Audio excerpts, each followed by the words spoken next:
Alors bonjour à toutes et tous, j'espère que vous allez bien.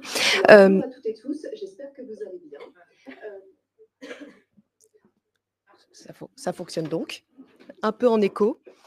Donc, petit problème technique d'écho, mais on va régler ça. En tout cas, je continue à parler dans mon micro puisque c'est comme ça que nous entendent les personnes, à distance. Ça va être un peu compliqué.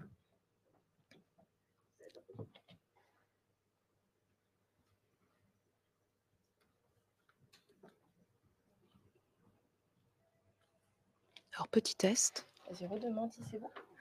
Je pense que est-ce qu'il y a un écho? Non. Il y a un écho.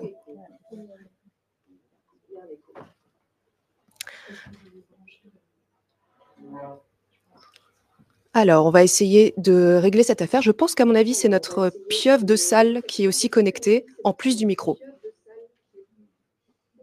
On est bon? On est bon, super, merveilleux. Bah, de toute façon, on ne peut pas commencer un webinaire s'il n'y a pas un petit problème technique. C'est voilà, c'est un classique, c'est un classique. Alors, donc bonjour à toutes et tous, bienvenue chez Great Place to Work. Donc, on est ravis de vous accueillir, mais chez Great Place to Work, mais pour un événement matinal Great Place to Work, Littler France. Donc, avec Barbara, on est ravis de vous avoir avec nous ce matin pour parler d'un sujet qui nous tient particulièrement à cœur, donc les seniors, plus qu'une catégorie d'âge, un réel atout pour l'entreprise. Donc, nous allons tout d'abord avoir un temps voilà, d'échanges un petit peu contextuels sur ce sujet avant d'avoir, de donner la parole à 4 intervenants, qui, chacun avec leur perspective, leur expertise, va pouvoir nous donner de bonnes pratiques, regard sur les enjeux, et cetera. Tout au long, si vous avez des questions, que ce soit, en salle ou à distance, ceux qui sont à distance, n'hésitez pas à utiliser le chat. On regarde très, très régulièrement et on sera ravis de pouvoir répondre à vos questions. Pour ceux qui sont en salle, n'hésitez pas à nous faire un petit signe et on vous apportera le micro pour que ceux qui sont à distance puissent entendre votre question. Voilà. Pour se présenter rapidement, donc moi, c'est Tiffaine Gallier, je suis en charge du conseil chez Great Place to Work France. Donc, notre rôle, c'est, d'aider les organisations à faire des audits et du conseil en qualité de vie au travail, expérience collaborateur, marque employeur, et cetera. Et je suis avec Barbara. Bonjour, Barbara Mollet, je suis avocate associée au cabinet Littler France. Je conseille mes clients en droit social, collectif, individuel, avec pas mal de sujets QVT, parce que c'est quelque chose qui me tient à cœur et je suis ravie de co-animer depuis quoi maintenant? 3 ans, 4 ans? C'est matinal, qualité de vie au travail. Merci beaucoup, Barbara. Donc un petit teasing, hein, sur notre table ronde, à venir ensuite. Donc vous voyez les différents noms, s'afficher. Donc, nous aurons la chance donc d'avoir, Muriel Bouissou, qui travaille à OMS & Co. Nous aurons, Fabio, Di Mario, pardon, DRH chez Loxam, Houssine, Ménassé ou Ménasser, donc Ménasser de chez Winside et qui est aussi board member de la French Tech Grand Paris, et Lucie Nicolas Ancrevet, donc qui est directrice centre expertise people, donc chez, Alliance France. Donc merci à tous les 4. De toute façon, on reviendra sur leur présentation un tout petit peu plus tard. Donc alors, pour nous, l'objectif, c'était donc de revenir sur les grands enjeux de l'emploi senior, avant de pouvoir, passer à cette table ronde. Donc un premier chiffre qu'on souhaitait, vous partager, c'est celui-ci. 40 donc parce qu'on a la chance chez Great Place to Work de faire, différentes enquêtes et notamment une enquête qui s'appelle Great Insight, que nous faisons, sur la base d'un échantillon représentatif de salariés français tous les ans. Donc ça nous permet comme ça de nourrir nos réflexions avec quelques chiffres. Le premier, c'est celui-ci, donc 40 des salariés français sont satisfaits de l'accompagnement des seniors dans leur entreprise. C'est pas beaucoup. Il y a encore un petit peu de travail. Naturellement, quand on voit ce chiffre, ce peut être parce qu'il y a un manque d'accompagnement ou ça peut être un manque de lisibilité de l'accompagnement qui est proposé. Dans les 2 cas, l'idée, c'est de ne pas se contenter, de ce chiffre. Hem, Au-delà de ce chiffre, on voulait aussi commencer par, redécrire qui sont les seniors? De qui parle-t-on exactement? Sachant que bon, il n'y a pas forcément de définition nette et précise, mais on est parti voir l'INSEE et selon l'INSEE, donc ces collaborateurs seniors ont en général entre 55 et 64 ans. Et au niveau, de leur métier, on trouvait ça intéressant, de pouvoir, observer, qu'en fait, ils sont un petit peu partout. C'est-à-dire, on en a 22 qui sont, cadres professions intermédiaires, on a 13 d'employés qualifiés et cetera et cetera. Donc en fait, il y a, un certain nombre de professions sur lesquelles ils sont, plus ou moins présents. Mais c'est quand même assez diversifié.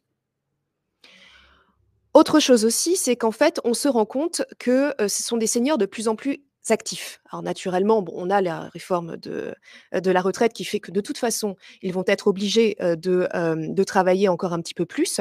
Mais effectivement, on a, ce taux d'emploi par âge qui est assez fort. Donc vous voyez sur les courbes, courbe jaune de 25 à 49 ans, assez élevé.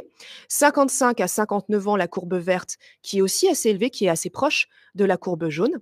Par contre, là où on voit qu'il y a, quand même un écart assez important, c'est notre courbe rouge, donc 60 à 64 ans. Là, même si ça augmente avec les années, on reste quand même sur un différentiel qui est assez important en termes de taux d'emploi.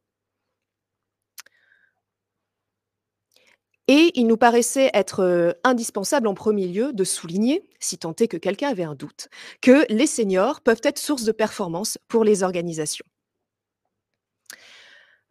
Puisqu'effectivement, alors là, c'est pas notre enquête à nous, c'est une enquête, qui a été menée, en 2022, hem et qui, en fait, fait ressortir les principaux atouts des seniors pour les entreprises qui, en fait, sont des atouts qui sont assez partagés. La perception est assez partagée, que ce soit selon les dirigeants ou selon les salariés français, auprès desquels ils ont, mené cette étude.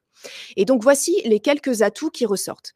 La transmission, le partage de connaissances à d'autres salariés, la connaissance du métier et de l'environnement métier, le savoir-être, les soft skills acquises avec le temps, la fiabilité, la motivation et l'engagement et l'autonomie. Donc plein de belles choses, hein.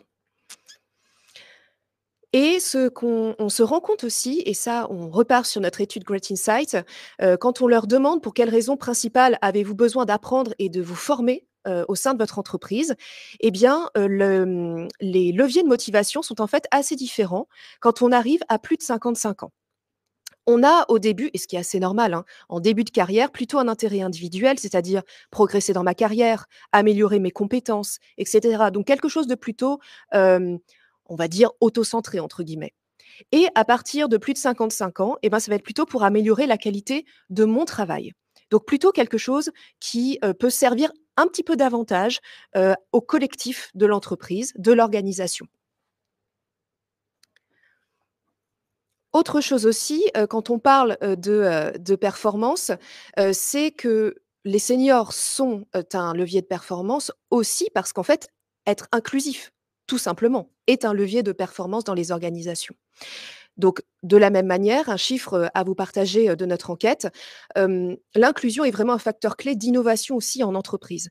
Plus vous ouvrez finalement la diversité, de profils dans votre organisation, plus vous allez avoir différents regards, différentes, manières donc de voir les choses et peut-être un peu de frottement sur la manière de les considérer et donc peut-être pour aboutir à finalement des solutions qui n'étaient peut-être pas évidentes en premier regard.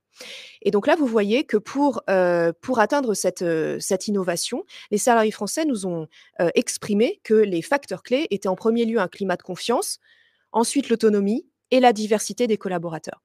Donc la diversité des collaborateurs, notamment les seniors, pas que, mais notamment les seniors, mais aussi on se dit que quand on voit l'autonomie en numéro 2 et quand on sait que l'autonomie, ça faisait partie des atouts des seniors, on se dit: «Voilà qui est intéressant» et le climat de confiance, forcément, c'est le climat de confiance vis-à-vis de son management, de ses pairs et c'est aussi avoir l'impression qu'on peut être vraiment soi-même dans l'entreprise, avoir confiance vis-à-vis de ça. Donc dans tous les cas, bien s'occuper de ses seniors, ça devrait nourrir un certain nombre de ces facteurs.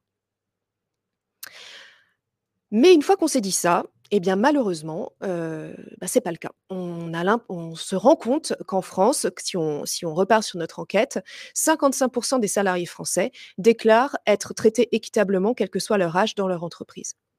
55%. Alors on peut se dire: «C'est plus de la moitié», on est content, mais c'est quand même pas très, très élevé. Hem, Quand on compare avec les Best Workplaces France, donc c'est-à-dire les entreprises qui sont clientes de Great Place to Work et qui font partie des meilleures entreprises, labellisées chez nous, eh bien, nous atteignons 90% positifs sur cette question. Donc comme quoi, rien n'est inéluctable, hein, même en France. Donc voilà, c'est pour se dire que c'est possible, mais c'est vrai qu'on part d'un petit peu loin. Et en plus, on se rend compte que c'est un facteur, d'équité de traitement, qui est quand même assez en retrait. Vous voyez ici, on pose 4 questions d'équité de traitement dans notre enquête. Équité de traitement, quelle que soit l'origine ethnique, le genre, l'orientation sexuelle, l'âge. On se rend compte que chez les salariés français, eh bien, là où on a le score le plus bas, c'est l'âge. Quand on regarde chez les best workplaces, les meilleurs des meilleurs, même si plus de 90%, ça fait rêver, hein, 90% positif, mais malgré tout, c'est quand même le facteur où le score est le plus bas. Donc, on a quand même ce questionnement en se disant que, ben, est-ce que ce n'est pas un peu un parent pauvre de nos politiques d'inclusion, de nos réflexions? Alors, je ne dis pas, voilà, on est tous aussi très portés sur les autres types d'inclusion, mais celle-là est quand même assez importante. Et en plus, il y a des enjeux de gestion de carrière individuelle. C'est vrai qu'en préparant cette table ronde, on a fait un constat et que moi je partage tout à fait dans ma pratique, qui est de se dire, pourquoi est-ce que les seniors finalement ne sont pas tout simplement traités comme on traite l'ensemble des autres salariés? Je vais vous donner un exemple, qui m'arrive, allez, si c'est pas toutes les semaines, c'est au moins tous les mois, d'une entreprise qui va m'appeler en me disant: «Voilà, telle personne, on sait pas quoi faire, on voudrait s'en séparer, 30 ans d'ancienneté, ça va pas, ça a jamais été, ça fait 20 ans. OK, bon, alors envoyez-moi les entretiens d'évaluation». Bah, on n'en a pas. OK. Envoyez-moi la fiche de poste, on n'en a pas. OK. C'est quoi ses objectifs? Il y en a pas. Bon. Et donc là, qu'est-ce qu'on fait? Et c'est vrai que c'est des entreprises dans lesquelles tout ça, ça existe. Ça existe pour tous les autres salariés, mais c'est vrai que sur la population des salariés qui sont là depuis très longtemps, qui tendanciellement sont des seniors, hein, parce qu'après 30 ans d'ancienneté en général, c'est des gens qui font partie de la catégorie senior. En fait, ça ne leur est plus appliqué et on a presque démissionné de cette gestion de carrière individuelle, de façon totalement absurde finalement. Parce que c'est un non-sens économique de payer un salarié, qui ne va pas avoir de travail, qui va pas avoir d'objectifs, qui va pas avoir de ligne claire, et en plus, ça génère quelques risques parce que du coup, dans ces situations-là où il faut séance tenante, trouver une solution, bah, en fait, on est un peu à court. Qu'est-ce qu'on va reprocher à ce salarié à qui on n'a rien dit depuis 20 ans, qui à qui on peut même pas dire qu'il a pas fait son travail puisqu'on n'a même pas défini son travail, et c'est vrai que ça, ce sont des situations, qu'on pourrait assez facilement éviter, enfin oui éviter, juste même pas en créant des politiques, ex nihilo ou en réfléchissant, mais simplement en se posant la question de l'application en fait, des mécanismes qu'on a déjà en entreprise à l'ensemble du personnel. Il y a d'autres catégories de salariés à qui, ça c'est pas toujours appliqué, hein, c'est pas le sujet aujourd'hui, mais je pense que ça, on parle des seniors, on pourrait aussi parler de plein d'autres, typologies de salariés qui sont un peu laissés de côté comme ça et vraiment ça, je pense que c'est une question fondamentale. D'autant d'autant que, ça, ce sont des situations alors à la limite qu'on puisse pas rompre le contrat tout de suite, on peut travailler dessus, remettre, une fiche de poste, remettre des objectifs, retourner sur une gestion de carrière individuelle. Le problème, c'est que ces situations-là qui sont un peu enquistées, elles vont être génératrices en elles-mêmes d'un risque pour l'entreprise qui est celui en fait du harcèlement puisque en droit français, la mise au placard, c'est une forme de harcèlement. Et donc ça, en fait, on s'auto-crée un risque. Les Anglais disent, qu'on s'achète un contentieux. Je trouve que c'est vraiment c'est vraiment ça l'idée. Et quand on essaye de le redresser ce risque, on en ouvre un nouveau qui est celui de la discrimination où le salarié se dit: «Mais attendez, je comprends pas, moi ça fait 15 ans que je suis comme ça et là vous commencez, à me suivre tous les matins, à m'imposer des objectifs que j'estime être totalement inatteignables. Ma fiche de poste, ça devrait pas être ça» et cetera. Donc voilà, si j'ai un premier conseil à donner sur l'aspect, juridique, ce serait vraiment de pas laisser, ces situations-là se générer parce que, voilà, non-sens économique et risque, financier assez important. Une bonne pratique qu'on souhaitait, vous partager, il y en aura plein d'autres, tout au long de cette matinée. C'est une bonne pratique qui nous vient de chez, Schneider Electric, que tout le monde connaît, hem et donc qui, a travaillé tout un programme d'accompagnement des seniors fondé sur 3 piliers et le premier qui, en plus, est assez intéressant, c'est répondre à la diversité des aspirations. Parce que là, c'est vrai que depuis le début, on essaie de qualifier qui est ce senior, quel profil, en fait, cette personne a. Mais en fait, être senior, c'est un âge. Mais enfin, ce n'est qu'un âge. C'est-à-dire que, ça peut être, i cette personne peut avoir d'autres aspirations, parce que pour plein d'autres raisons qui font qu'il est cette personne, au-delà de son âge.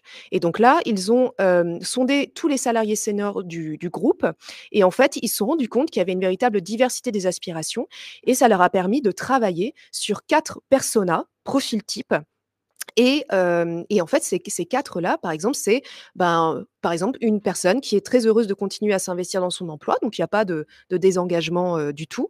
Ou alors un autre ou qui veut orienter sa carrière pour contribuer à la capitalisation des compétences. Un autre persona sur le fait, d'accélérer même la carrière et d'autres sur le fait d'amorcer une transition. Donc en fait, ce qu'on se dit aujourd'hui, c'est c'est un constat et en même temps, on va être obligé d'un petit peu de simplifier, mais c'est presque une erreur en tant que telle. Il faut faire attention, hein. Je tiens à préciser que, voilà, il faut toujours se dire que c'est beaucoup plus complexe. Un âge ne voilà, mais on parle des seniors, quand on parle aussi de l'égalité, entre les genres, c'est la même chose. Un homme, une femme, c'est aussi d'autres choses, d'autres aspirations. Pour revenir chez Schneider, donc ils ont fait ce travail de persona. Ensuite, ils ont essayé d'objectiver les ressentis par une analyse, de l'emploi des seniors avec un observatoire, paritaire de l'emploi senior avec les partenaires, sociaux. Hem Et ensuite, ils ont travaillé sur, le fait de combattre les stéréotypes et de reconnaître la valeur de chaque génération, chacune d'entre elles et avec de la sensibilisation, de la communication et cetera. Donc oui, les préjugés persistent malheureusement et notamment, il y en a 3 sur lesquels on souhaitait, prendre la parole. Le premier, c'est, les problèmes de santé, la fatigue.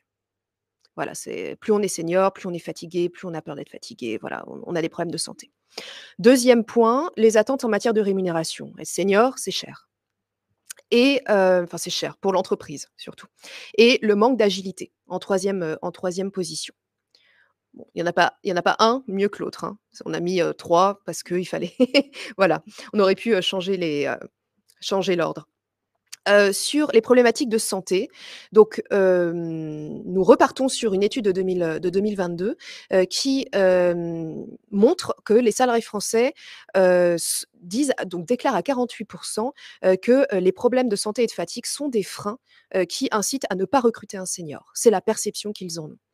Quand, la même question est posée aux dirigeants français, ils sont à 46 positifs sur le sujet. Donc en fait, finalement, le gap de perception n'est pas si important entre les 2 populations. Mais ça interroge quand même sur la perception que l'on peut, en avoir. Autre chiffre, en fait, il y a une forte, en fait, appréhension face au recul de l'âge de départ à la retraite également. Notamment, cette étude, sur les plus de 45 ans, et ces plus de 45 ans déclarent à 89 qu'ils appréhendent davantage de fatigue physique et des difficultés à tenir le rythme et 70 qui appréhendent des risques psychosociaux, stress, conflits, violences et cetera. Et il y a cette perception, il y a cette, peur, cette appréhension et pourtant à côté, un accompagnement qui est perçu comme insuffisant, de la part, des entreprises. Donc là, on repart sur nos Great Insights. On a 39 des salariés français qui déclarent que leur entreprise met en place des dispositifs qui préservent la santé physique et mentale des seniors. Donc finalement, une minorité, alors que pourtant la perception, qu'ils en ont est quand même assez alertante. Et donc il y a quelques outils de prévention. J'en profite quand même pour rappeler que le document unique d'évaluation des risques professionnels, en principe, doit quand même adresser, ces risques-là, que ce soit les troubles musculo-squelettiques ou les risques psychosociaux, qui sont les risques tendanciellement identifiés par l'assurance maladie comme, ceux qui sont liés à l'u au travail, comment dire? Au fait d'avoir de travailler depuis longtemps, on va dire. Donc ça, ce sont 2 éléments. Évidemment, le degré 0, c'est vraiment déjà d'avoir, ça dans le DUERP avec des mesures de prévention qui soient en regard. Je voulais vous présenter quand même 2 dispositifs qui vont un peu au-delà, de ça. Le premier d'entre eux, qui est assez connu, mais qui est pas extrêmement utilisé encore, c'est le compte épargne-temps, qui, donc volontaire, hein, pour l'entreprise, mais qui permet effectivement d'aménager les fins de carrière et qui le permet d'autant mieux qu'on accepte de déplafonner, en fait, les droits et de s'assurer au-delà de la pla du plafond garanti AGS. Si on ne prend pas cette assurance au-delà du plafond garanti AGS, le compte épargne-temps va pas permettre de faire un vrai aménagement de fin de carrière. Il y a pas assez de droits pour le faire, mais à partir du moment où on accepte de s'assurer, au-delà de ce plafond, on peut aboutir à des mécanismes qui permettent aux salariés de faire un vrai passage à temps partiel, voire très partiel pendant, plusieurs mois avant le départ en retraite. Il y a aussi la retraite progressive. Alors la retraite progressive, pour information, on attend une réforme, plutôt d'ampleur sur ce niveau-là parce que, c'est un des points de discussion les plus, importants de l'accord national interprofessionnel qui est en discussion en ce moment, entre les partenaires sociaux. Hem Il est un peu tôt pour vous donner les grandes lignes parce qu'ils sont vraiment sur des discussions qui sont encore, avec des visions qui s'opposent sur encore beaucoup de choses. Mais sachez que la retraite progressive, hem, f en fait partie avec une idée pour le coup commune qui est de la facilité, et qui est de l'ouvrir, encore plus qu'aujourd'hui. Et sachez aussi que sur la retraite progressive, dans le cadre d'accords de GEPP sur lesquels on va peut-être un petit peu plus parler, tout à l'heure, c'est aussi possible de faire des retraites progressives entre guillemets «maison», où en fait on permet aux salariés de réduire leur temps de travail, par exemple, en maintenant les cotisations, assurance retraite au niveau en fait d'un temps plein pour qu'eux passent à temps partiel, sur la fin de carrière, mais que ça ne préjudicie pas non plus à leurs droits au moment où ils partent. Donc ça, voilà, c'est des choses sur lesquelles, on peut avoir un levier relativement rapide. C'est pas des accords qui sont difficiles à négocier, et qui permettent effectivement de répondre à ce quatrième persona, dont tu parlais Tiffaine tout à l'heure, de cette envie de transition en fin de carrière. Tout à fait. Et sur la partie, ah, on arrive avec les questions. Moi, j'ai vu une pratique que EDF a mise en place, c'est le mécénat d'entreprise. Donc, ils mettent à disposition des gens en fin de carrière pour aider dans d'autres entreprises ou au sein d'associations d'aide à la conversion professionnelle. Et franchement, c'est un dispositif qui régénère les seniors et j'ai vu des gens le pratiquer. Ça marche vraiment très, très bien. Donc, le mécénat d'entreprise, on prête en fait une personne en fin de carrière qui en a un peu marre, qui est fatiguée, ça marche. Merci beaucoup pour ce partage et effectivement, oui, c'est, ouais, c'est un dispositif, il me semble que c'était, mais donc merci, merci beaucoup. Pour, revenir sur cette affaire donc effectivement de santé, il y a aussi un point, qu'on souhaitait quand même, aborder rapidement aujourd'hui, c'est les danses. Puisqu'effectivement, c'est un enjeu clé, des seniors et en particulier des femmes seniors. Pour ceux qui ne seraient pas tout à fait, à l'aise avec ce terme d'aidance, donc ça définit toute personne qui apporte un soutien à une personne dépendante dans l'accomplissement des actes essentiels de la vie courante ou qui a besoin d'une surveillance quotidienne et régulière. Donc une personne en situation de handicap, une personne âgée, une personne malade, et cetera. Quand on arrive au début de ces 55 ans, généralement, généralement, disons que c'est possible d'avoir en même temps des adolescents, des enfants adolescents, en même temps un mari ou une femme, qui peut avoir à 55 ans commencer à avoir des problèmes de santé et des parents. Et des parents qui sont quand même plutôt, donc sur un début de dépendance, et sur lesquels il faut agir, il faut aider. Hem Voilà. Et donc en fait, ce qui est intéressant, c'est de se rendre compte que ces seniors ont quand même un rôle très important à jouer et en fait, près d'une femme sur 3 de 55 à 64 ans aide régulièrement un proche et les femmes de cette tranche d'âge représentent 13 des proches aidants, soit 1,1 million de femmes concernées. Donc ça, c'est effectivement assez important parce qu'il y a aussi des enjeux médicaux, hein. Sur ces femmes aidantes de 55 à 64 ans, 60 déclarent souffrir d'au moins l'un de ces problèmes de santé, les problèmes de dos, dépression, être seul, moralement fatigué, fatigue physique, etc. Beaucoup de choses. Et aussi des impacts au travail, puisqu'elles vont demander des réductions de temps de travail, des changements d'horaire, de nature de travail, voire même vont essayer de changer d'employeur, et pour autant sans forcément déclarer clairement que c'est parce qu'elles sont dans une situation d'aidance. Donc on n'a pas forcé alors il y a quelques bonnes pratiques qu'on peut vous partager, mais c'est vrai que c'est un enjeu qu'on considère nous comme étant, primordial quand on commence à parler aussi, des seniors sur cette partie, santé. Une bonne pratique à vous partager de chez, BNP Paribas, sur le soutien des collaborateurs aidants. Donc il y a différentes choses qui ont été mises en place, hein, des guides pratiques, des actions de sensibilisation, des assistants sociaux, des managers aussi qui sont, formés sur ce sujet, une facilitation d'organisation des tâches, de compte épargne-temps, on en a parlé. Donc voilà, différents éléments qui permettent d'aider tous les aidants, hein, pas forcément que les aidants seniors, mais notamment, ces personnes-là.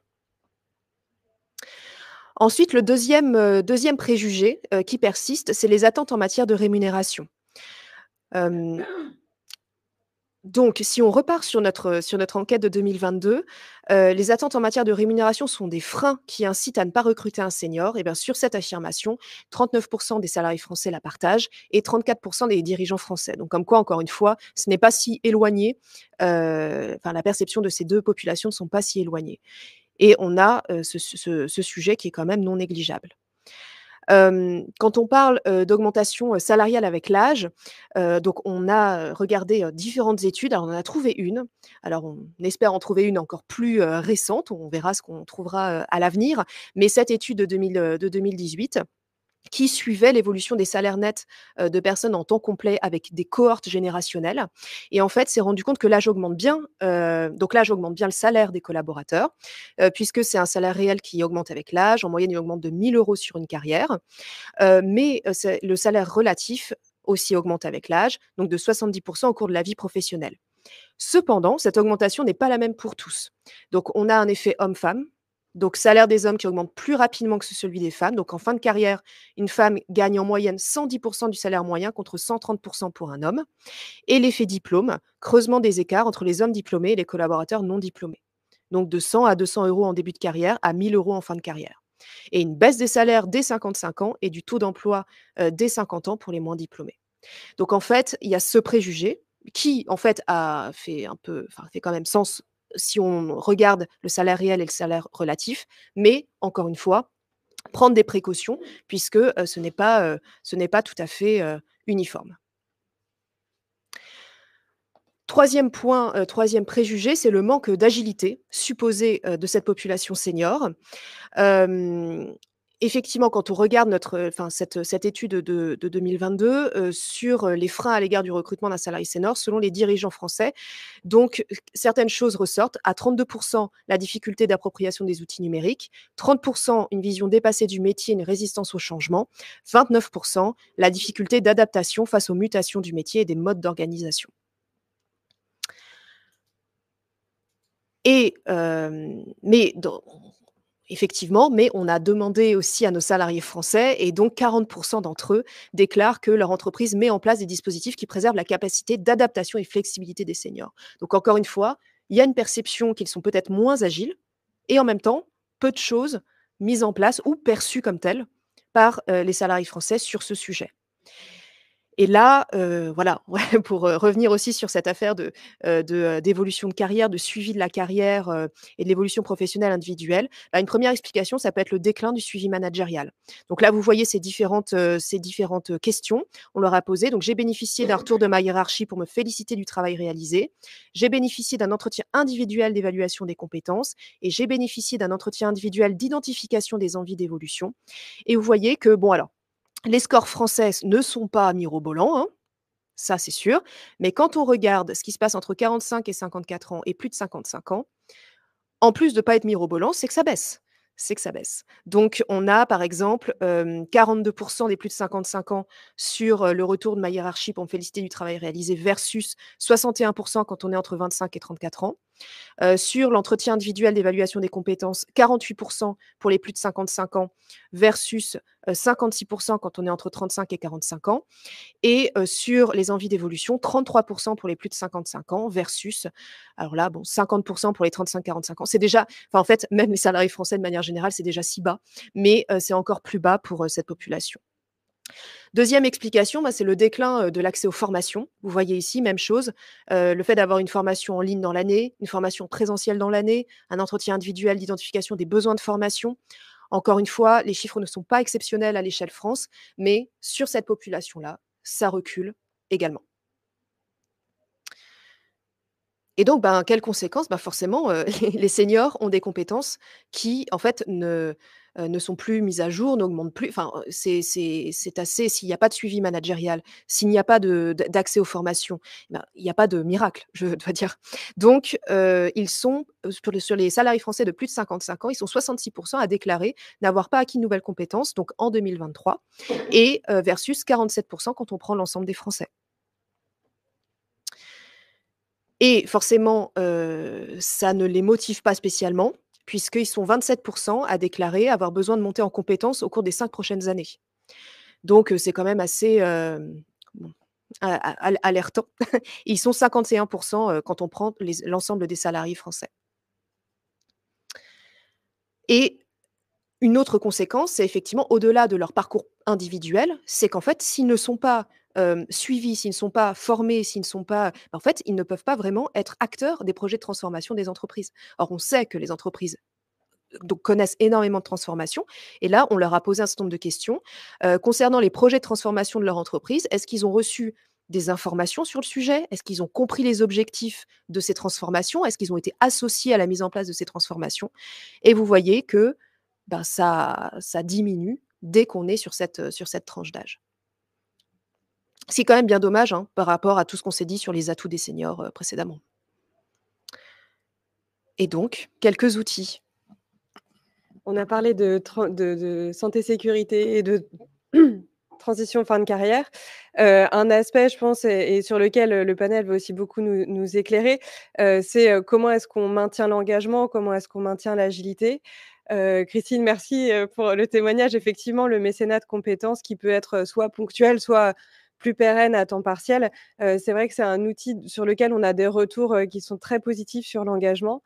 Le mécénat de compétences, c'est pareil, c'est quelque chose qui est en discussion. Alors, pas, pour le coup, pas dans l'ANI, mais plutôt niveau du gouvernement. L'idée, en fait, ce serait encore de l'ouvrir encore au-delà de ce qui est permis aujourd'hui par les différents mécanismes qu'on peut utiliser pour faire ce mécénat, et de le promouvoir davantage. Parce que ce qui est assez méconnu, c'est que le mécénat de compétences, quand on le fait auprès d'une association qui est reconnue d'utilité publique, ça peut générer des exonérations fiscales, des réductions d'impôts sur les sociétés. Et donc, en fait, c'est un investissement, c'est sûr.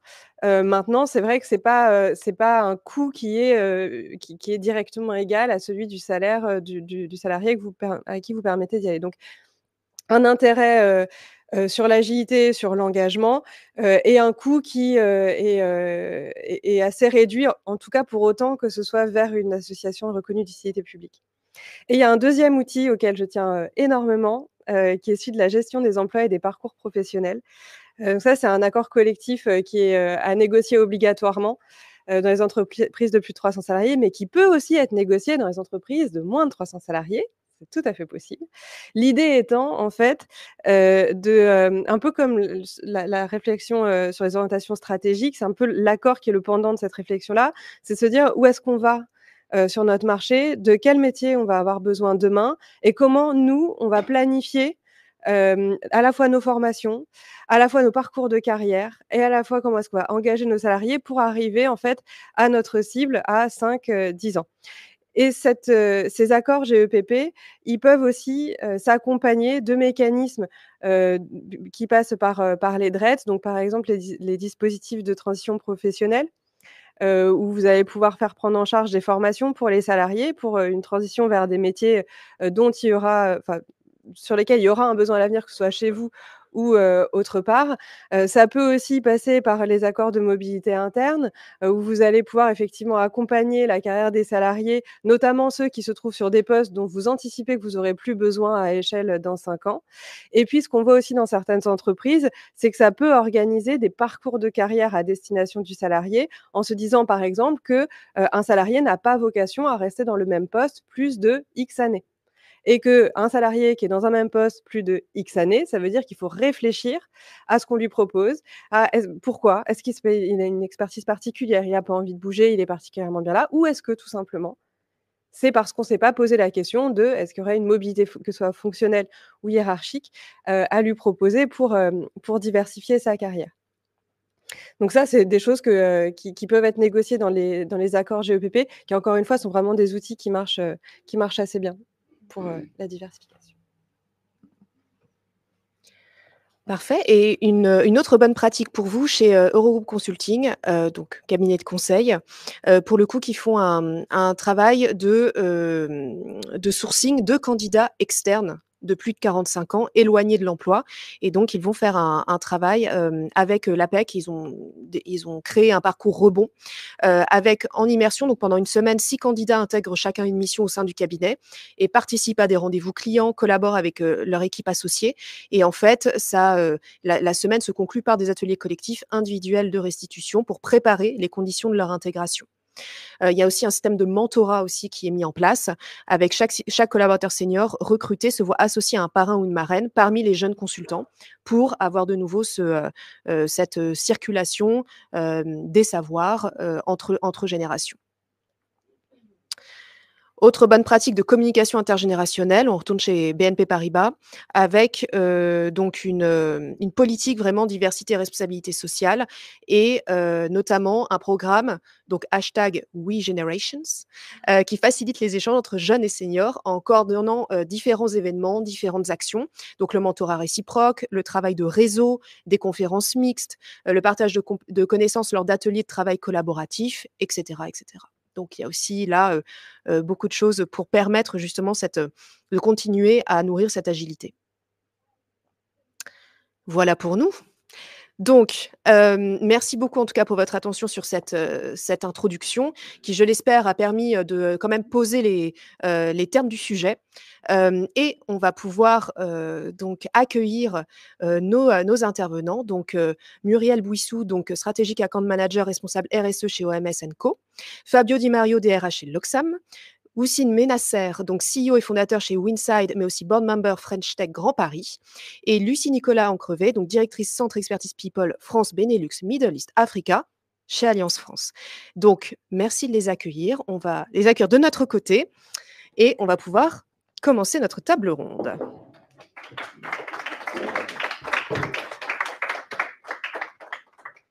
Je vous en prie.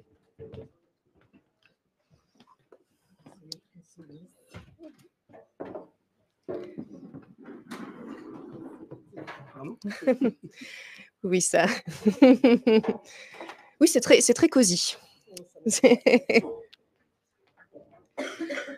Alors, donc,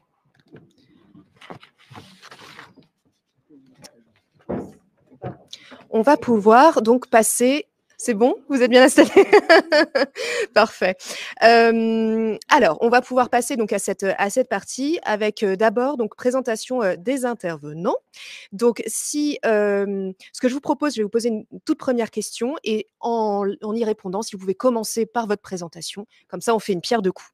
Donc, ma première question, et je vais me tourner vers vous, Youssine, c'est pourquoi, à votre avis, est-ce nécessaire d'agir sur l'emploi senior, notamment par rapport à vous, ce que vous voyez de manière générale grâce à votre rôle chez la French Tech Grand Paris, à aussi par rapport à votre entreprise Winside? Micro, c'est ça? Micro obligatoire. Houssine, le prénom? C'est pas très grave. Merci de votre invitation. Votre question, c'était pourquoi intégrer des profils seniors au sein de notre écosystème? L'écosystème dans lequel on est, il y a très peu de mixité générationnelle. Vous avez évoqué beaucoup de chiffres, je vais vous en donner 2. On a mené une étude en décembre 2023 sur l'ensemble des membres de la French Tech, Grand Paris, ce qui représente à peu près entre 8 000 et 10 000 entreprises. Et on leur a posé la question de l'intégration des seniors au sein de leur structure. Vous avez seulement 8% de plus de 45 ans au sein de ces structures et seulement 2% de profils de plus de 55 ans. Donc, parti de ce constat, sachant que l'écosystème se veut innovant, on trouvait ça très particulier d'inventer le monde de demain avec des profils qui se ressemblent tous. Donc, voilà pourquoi je pense qu'il faut intégrer en fait des personnes. Déjà, on n'utilise pas le vocable senior, nous, au sein de notre réflexion, on utilise davantage plus de 50 ans ou alors personne en seconde partie de carrière. Et le sujet, en fait, les structures dans lesquelles on évolue, elles ont souvent beaucoup d'énergie, un peu moins d'expérience et très peu de recul sur de l'expertise métier. Donc ce qui fait cruellement défaut au moment, en fait, eh bien, de passer dans une phase de croissance, un peu plus explosif. Donc c'est pour ça qu'on s'est posé la question de comment ouvrir les portes, bah, de ces entreprises aux personnes en seconde partie de carrière. Et je vous avouerai que, ce n'est pas une chose évidente et ce pour différentes raisons. Vous en avez évoqué, beaucoup, de par vos études, de par les chiffres. Je pense qu'il y a beaucoup de méconnaissances des 2 parties. Il y a beaucoup de biais à effacer et c'est surtout ces 2 sujets-là parce qu'en fait, on se rend compte qu'on évolue là, je vais sortir de l'écosystème que j'ai évoqué, à savoir, un peu, Startup Nation, on évolue quand même dans un pays où il existe beaucoup d'outils, beaucoup de mécaniques pour évincer les sujets que vous avez évoqués. Vous avez évoqué quelques solutions. Il y a France Travail qui fait énormément de choses, il y a l'APEC qui fait énormément de choses, mais encore trop de billets, trop de freins, qui font qu'on a du mal à intégrer les profils seniors. Ça, c'est le premier sujet, puis après je vais passer la parole quand même aux autres personnes. Le deuxième sujet aussi, et ça c'est très important, c'est comment conserver ces profils seniors au sein des structures. Je vais sortir du scope French Tech et dans la globalité, là, je vois que vous avez un joli tableau avec des entreprises qui ont dû être nommées par votre structure. Eh bien, j'en vois une qui joue le jeu sur un programme qu'on porte qui est dédié à des seniors. Je veux la citer, elle s'appelle Talon. C'est un cabinet de conseil. Eh bien, nous, on porte un programme avec Talon et d'autres cabinets de conseil informatique où on intègre des profils eh bien, de plus de 45 ans dans ces structures. Parce qu'aujourd'hui, ces entreprises recherchent ces profils, recherchent des profils expérimentés. Tout ce qui leur manque, et vous l'avez évoqué tout à l'heure, c'est peut-être le côté agilité. Et ben ça, c'est facilement travaillable. Aujourd'hui, il existe des mécaniques de financement pour des formations, soit en interne ou en dehors de l'entreprise. Et peut-être que je serai un peu plus explicite tout à l'heure.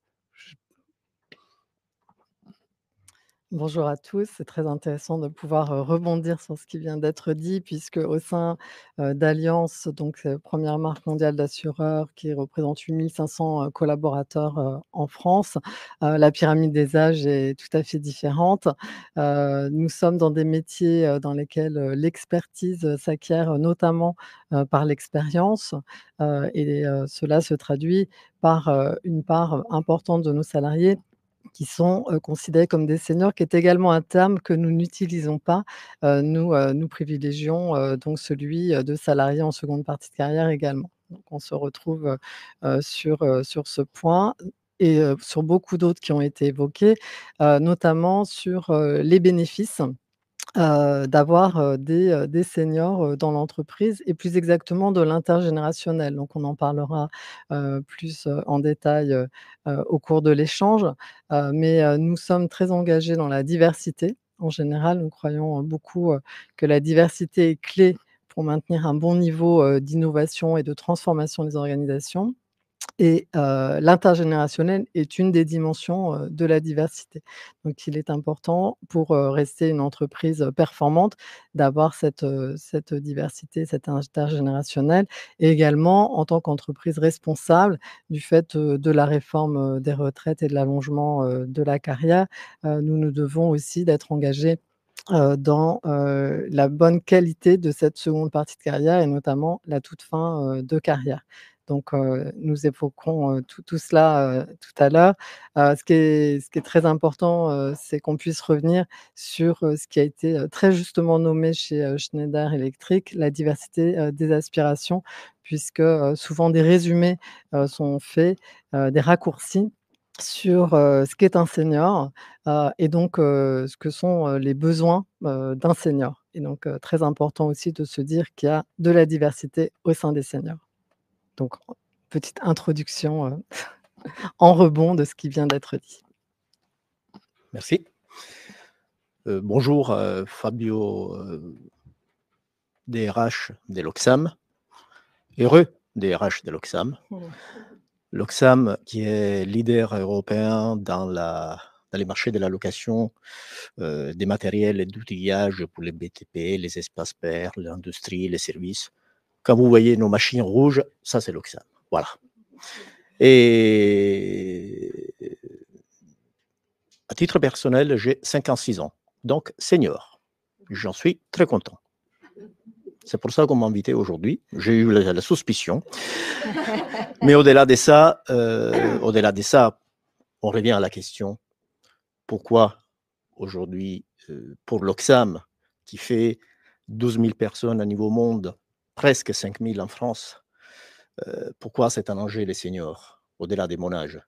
C'est que nous avons un tiers de notre population qui est définie senior, deuxième partie des carrières au commun.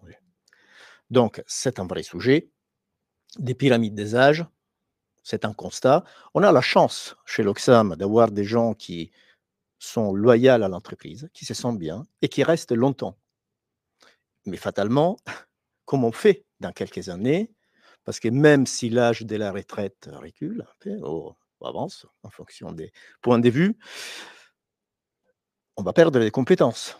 On va perdre des compétences et c'est une vraie question de pérennité de l'entreprise, des compétences de l'entreprise. Donc, pour nous, c'est un vrai enjeu parce qu'on essaye de faire des choses. On viendra sous quelques exemples, mais c'est un challenge de tous les jours et qu'il faut bien anticiper. L'autre enjeu pour nous, on est sous des métiers techniques. Plus de la moitié de nos personnes sont des mécaniciens, des responsables d'atelier, des chauffeurs, des responsables des parcs. Aujourd'hui, les compétences techniques en France, c'est rare d'en trouver. Toutes les entreprises, on a les mêmes soucis des sourcing, de comment trouver des techniciens, des mécaniciens. Et donc, pour moi aujourd'hui, les seniors, pour moi, l'Oxam aujourd'hui, les seniors sont une opportunité de diversifier les viviers des recrutements de manière différente. Vous avez cité un exemple tout à l'heure. Je pense qu'il faut changer de regard sur ces viviers. On va beaucoup sur les jeunes diplômés et toujours plus jeunes. Regardons ces viviers des gens en deuxième partie des carrières qui ont beaucoup d'envie de reprendre le travail et qui l'ont perdu peut-être et qui, en termes de motivation et d'expérience, quitte à investir un peu, peuvent beaucoup donner. Voici les enjeux pour l'Oxam. Bonjour à bonjour à toutes et à tous. Moi, je suis Muriel Bouissou, Strategic Account Manager chez OMS & Co et en charge aussi des sujets de RSE. C'est un peu pour ça que je suis là. OMS & Co, qu'est-ce que c'est? C'est une communauté de plus de 5000 indépendants que nous plaçons chez nos clients pour des missions de conseil ou bien de management de transition ou en CDI. Cette population, d'indépendants que nous animons, il se trouve que 25 de cette population-là a plus de 45 ans. Et notre problématique à nous, c'est que en fait, nos clients, la plupart du temps, souhaitent faire intervenir des profils qu'ils définissent comme étant entre 35 et 45 ans. Voilà et notre mission à nous, c'est de comprendre pourquoi, qu'est-ce qu'il y a derrière cette demande-là et pouvoir du coup, faire de la pédagogie pour, que les profils, que nous appelons pas des profils seniors ni en deuxième partie de carrière, nous appelons ça des profils plus expérimentés, Donc pour que nos profils plus expérimentés, qui ont tout à fait leur place et sont tout à fait, aussi valables, si je puis dire et on verra plus tard qui apportent aussi peut-être des choses un petit peu différentes dans ces entreprises, soient aussi valorisés que, ne le sont les autres catégories d'âge. Voilà. Merci beaucoup, merci à tous. Alors forcément, j'arrive avec ma deuxième question. On va faire, un peu un mix.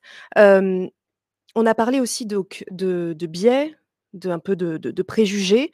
Hem, quels sont les obstacles en fait que vous rencontrez quand, vous avancez sur ce sujet dans vos structures respectives ou auprès de vos parties prenantes? Et notamment sur la gestion des préjugés, qu'est-ce que vous pouvez mettre en place? Alors on a parlé un peu des différentes aspirations, mais concrètement, est-ce que vous avez quelques pratiques, voilà, quelques idées à nous partager? Je ne sais pas qui, veut se lancer? Comme vous voulez. Houssine. Mmh, juste en quelques mots, j'étais tellement passionné par, ma réponse, parce que je m'aime bien, j'ai oublié de vous présenter, ce qu'on faisait, en fait, Winside. Je me suis rendu compte de ça après. Donc nous, on est une structure qui se dédie justement à l'accompagnement des personnes en seconde partie de carrière. On propose en fait des programmes qui vont de 2 jours, des programmes de formation, qui vont de 2 jours jusqu'à l'alternance et je vais rebondir, ce qui va me faire rebondir sur votre question. Aujourd'hui, en fait, il y a différents obstacles. Il y a des obstacles qui sont, ancrés, dans la tête, des entreprises et puis vous avez aussi des obstacles qui sont un peu plus institutionnels. Par exemple, sur le sujet de l'alternance, je viens de vous évoquer, nous, on a différents programmes en alternance. Aujourd'hui, proposer, des personnes en seconde partie de carrière dans le monde de l'entreprise, c'est un vrai défi. Un défi sur différents sujets. Le premier, c'est au niveau managérial. Des personnes, par exemple, notamment dans notre écosystème, peut-être un peu moins dans les cabinets de conseil où il y a un âge moyen qui est un peu plus important. Mais dans des structures qui se veulent agiles, innovantes, on retrouve, des managers qui ont entre 30 et 40 ans. Manager une personne qui a 50 ans ou plus, c'est pas toujours évident pour elle. Donc il y a aussi un travail à faire sur ce côté-là. L'autre sujet, c'est au niveau légal. Bah, on joue pas, une personne qui est en seconde partie de carrière, elle joue pas avec les mêmes cartes qu'une personne qui a 26 ans. Aujourd'hui, vous prenez un alternant qui a 26 ans ou moins, bah, il y a une aide de l'État qui vous est octroyée de l'ordre de 6 000 €. Bah, pour la personne en seconde partie de carrière, il y a rien. Si ce n'est, il faut pas raconter de bêtises, une aide, abondée par France Travail de l'ordre de 2 000 €. Au niveau des salaires, vous n'êtes pas capé de la même façon. Donc vous voyez, on pousse, il y a des initiatives qui sont poussées, il y a des choses qui changent, mais vous rencontrez quand même, des obstacles qui sont de différents ordres. Après, il y a des obstacles au niveau, vous l'avez évoqué tout à l'heure, l'agilité. L'agilité en soi, tout le monde est agile, mais c'est pas ce qui a été demandé, précédemment dans les précédentes expériences à ces personnes. On leur a demandé d'opérer des tâches de façon assez répétitive sans forcément les solliciter pour, ce qu'ils maîtrisent réellement. Donc du coup, je vais vous donner un exemple très concret. Je pense que nous, on a déjà accompagné plus de 1 200 personnes à travers nos programmes. Ce qui était fait auparavant, c'était de livrer, par exemple, toujours un projet très fini, très abouti. Aujourd'hui, dans le monde du travail, on n'est plus dans cette posture-là. On est dans l'itération, dans «j'apprends en faisant» et cetera. Bah, ça, c'est très di ce désapprendre cet état d'esprit, c'est assez difficile. Donc c'est en pratiquant, en faisant qu'on arrive à intégrer ça, du côté des personnes qu'on souhaite faire rentrer en entreprise. Du côté des managers, je vous l'ai dit, il y a aussi, je pense, un travail à effectuer parce que je pense que, il y a des biais à effacer et puis, voilà, donc les obstacles que nous on rencontre, ils sont de cet ordre-là. Les obstacles, que nous rencontrons, plus généralement, ça va être, à nouveau sur la méconnaissance de la diversité des aspirations, donc qui est un frein, à la proposition aux, collaborateurs en seconde partie de carrière de l'ensemble des, opportunités, qu'ont les, autres collaborateurs. Donc notre enjeu, va être, de proposer le maximum d'options. Et je trouve très intéressant la notion de personae qui a été, mentionnée tout à l'heure, chez, Schneider Electric, à nouveau, puisque, c'est exactement ce que l'on observe. Donc l'obstacle serait de, finalement considérer qu'il n'y a qu'un personnage, au sein des seniors, et on retrouve exactement les mêmes, c'est-à-dire ceux qui veulent accélérer, ceux qui veulent continuer à développer, leur employabilité, ceux qui ont besoin d'être valorisés, d'une autre manière. Donc on pourra parler, de formats tels que, le parrainage, l'exposition en externe pour représenter, son entreprise et son métier, également les missions en management de transition en interne. Donc plusieurs manières, de valoriser. D'autres vont être, à la recherche d'une plus forte sérénité dans la fin, de leur carrière, et on pourra, réévoquer, les danses, et on a également des collaborateurs qui souhaitent, avoir un rythme de travail, différent. Donc vraiment important, dans les obstacles, d'aller au-delà, de ces aspirations homogènes des seniors, et naturellement le second obstacle, ça va être autour des biais et des croyances, limitantes. Donc les biais, les stéréotypes sur les seniors, et les croyances limitantes également chez certains, collaborateurs, en seconde, fin, de partie de carrière. Donc il est important aussi de pouvoir, renforcer, leur confiance, dans, leur capacité, à faire. Et également, de gommer, des biais chez ceux qui ne sont pas, dans cette seconde partie de carrière. Et donc là, on pourra évoquer tout à l'heure, ce que l'on a mis en place, qui est assez proche, de formats, qui existent chez BNP Paribas sur, les des binômes intergénérationnels, qui nous semble être un bon moyen de gommer les biais, puisqu'il y a des biais, finalement, envers, les seniors, mais également envers, les, jeunes générations. Donc important qu'elles se rencontrent et qu'elles échangent. Alors, en termes d'obstacles pour l'Oxam, je vous disais, on est dans des métiers techniques. Métiers techniques, ça signifie nos mécaniciens, notamment, sont sur des machines et réparent. Nos responsables des parcs sont en train de préparer les machines à l'extérieur, hiver comme été. C'est des métiers pénibles.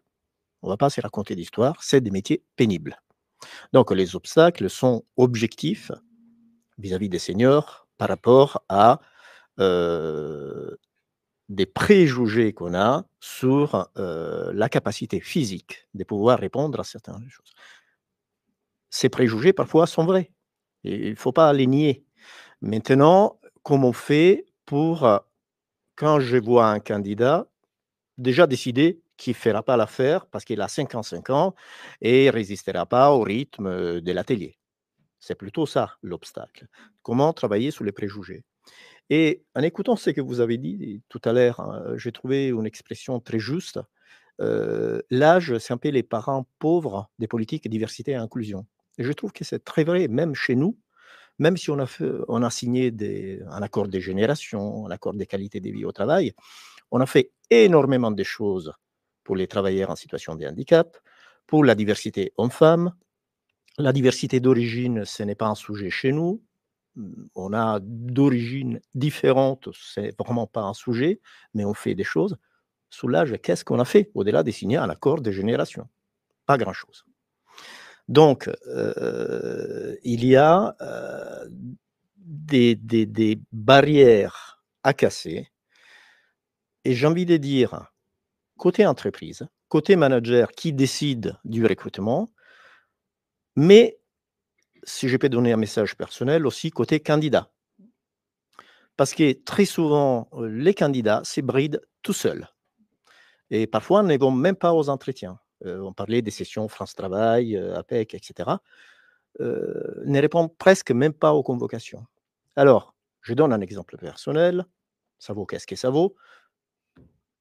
À 50 ans, j'ai décidé de changer de travail après 10 ans dans la même boîte parce qu'on a un peu d'années à faire encore.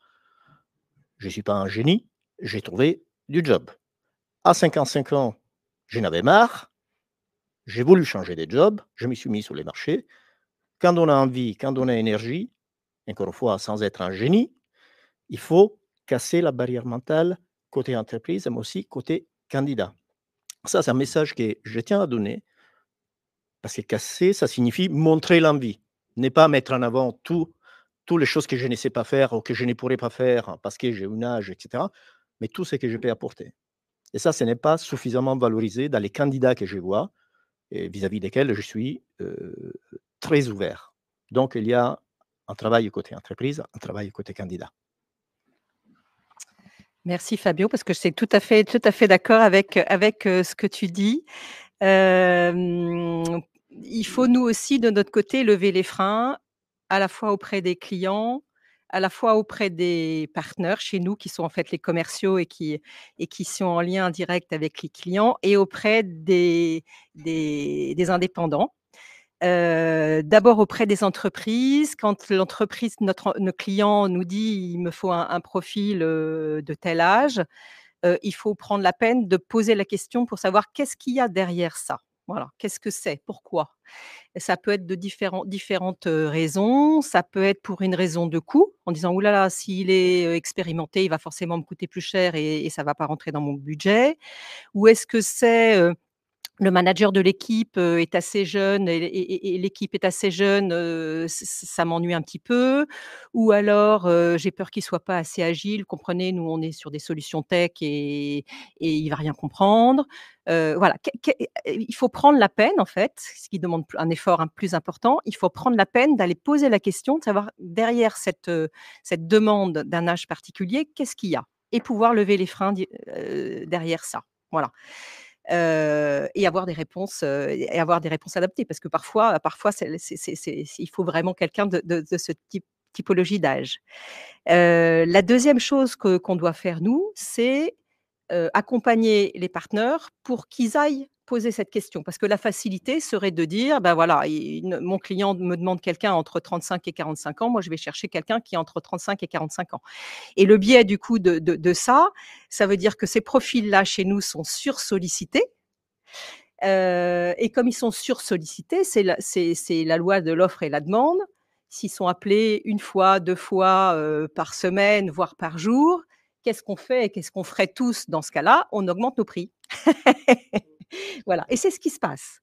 Du coup, voilà, du coup, nous, il faut qu'on fasse aussi un petit peu de formation et d'accompagnement pour être sûr qu'on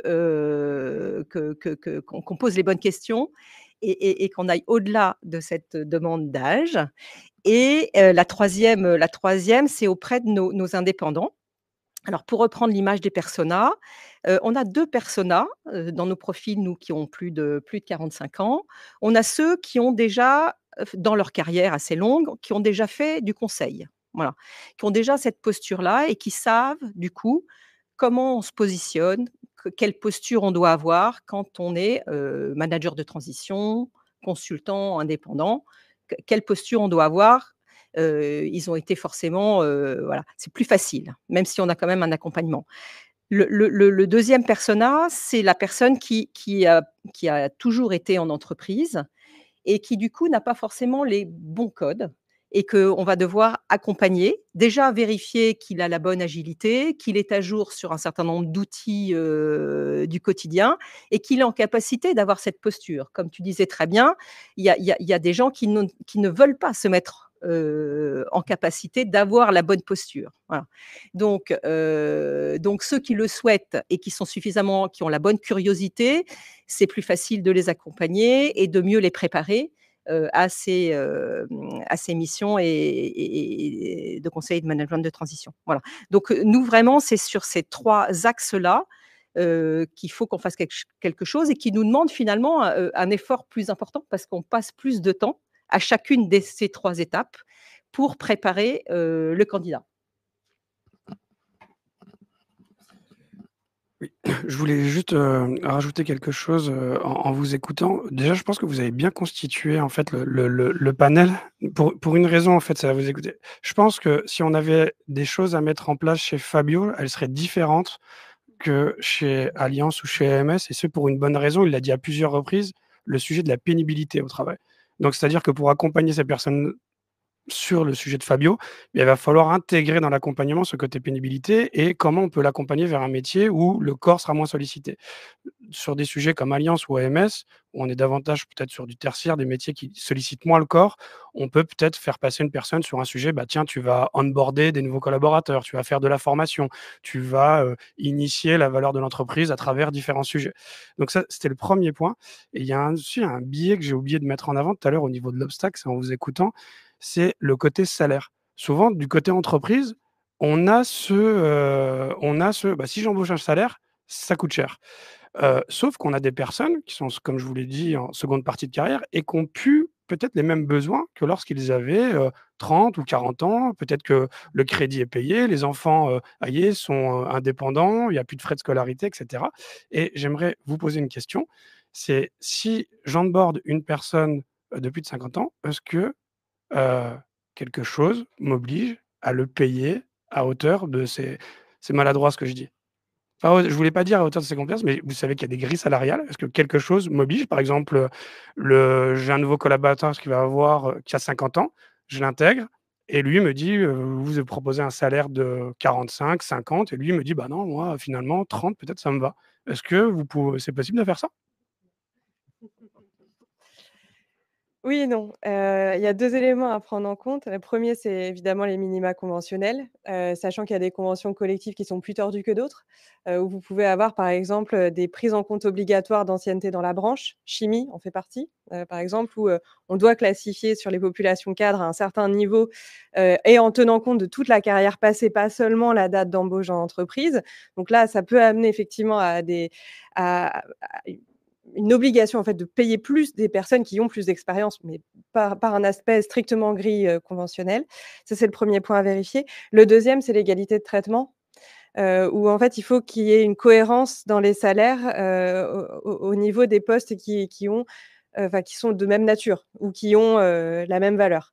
Donc si, il y a une raison objective qui permet de dire que cette personne va être payée 30 000 quand son collègue est payé 45 000, qui peut tenir par exemple à un diplôme qui est déterminant pour, le job, une langue parlée qui va être vraiment, déterminante aussi pour la réalisation des fonctions ou une expérience sur une thématique très experte. Là, oui, vous pouvez différencier les salaires et vous pouvez même faire une différence qui est relativement importante. S'il y a pas, une bonne raison pour différencier les salaires, l'égalité de traitement veut qu'en principe, on ait effectivement, un salaire similaire pour toutes les personnes sur un même poste ou de même valeur. Pardon, je reprends. Alors, donc forcément, la question, suite à quels sont les enjeux, quels sont ensuite, les obstacles, forcément, on est très, très curieux de savoir, les pratiques que vous mettez en place. Donc je sais qu'en plus elles sont nombreuses. Donc voilà, ce que je vous propose, c'est qu'on va repasser le micro et si vous pouvez nous expliquer donc quelles sont les pratiques que vous mettez en place, peut-être les parties prenantes, notamment en interne, que vous mobilisez sur ces pratiques-là. Hem, Peut-être, quel impact est-ce que vous avez pu observer? Peut-être pas encore, peut-être pas suffisamment, mais peut-être que oui. Et si, avant d'avoir trouvé la bonne pratique, vous avez, peut-être, mis en place certaines choses qui n'ont pas marché, on est aussi très curieux. Voilà, n'hésitez pas. On repart comme ça? Ah ben, je vais de l'autre côté. OK. On va innover. Voilà. Ouais. Tenez. Alors, ce qu'on a mis en place, déjà, c'est des indicateurs. Ce qui est des indicateurs pour suivre, pour parler de vraies choses. Donc, le chiffre que je vous disais tout à l'heure, combien de personnes, en fait, dans notre pool d'indépendants ont plus de 45 ans? Quel est le taux d'employabilité pour nous de ce type de catégorie? On fait la même chose pour les hommes, les femmes et voilà. Donc, est-ce qu'on progresse? Où est-ce qu'on en est et est-ce qu'on progresse déjà? Donc, tout un tas d'indicateurs et de sensibilisation sur ce sujet. Puis voilà, ce sont des indicateurs qu'on suit et qu'on partage du coup en réunion plénière pour voir, la progression. Ensuite, je parlais tout à l'heure de la pédagogie, donc ça prend du temps. La pédagogie, pour prendre le temps d'aller poser les bonnes questions auprès du client et avoir la bonne réponse et pouvoir voir quel est le problème à soulever et avoir les bonnes réponses et pouvoir trouver, quelles sont les bonnes personnes à présenter.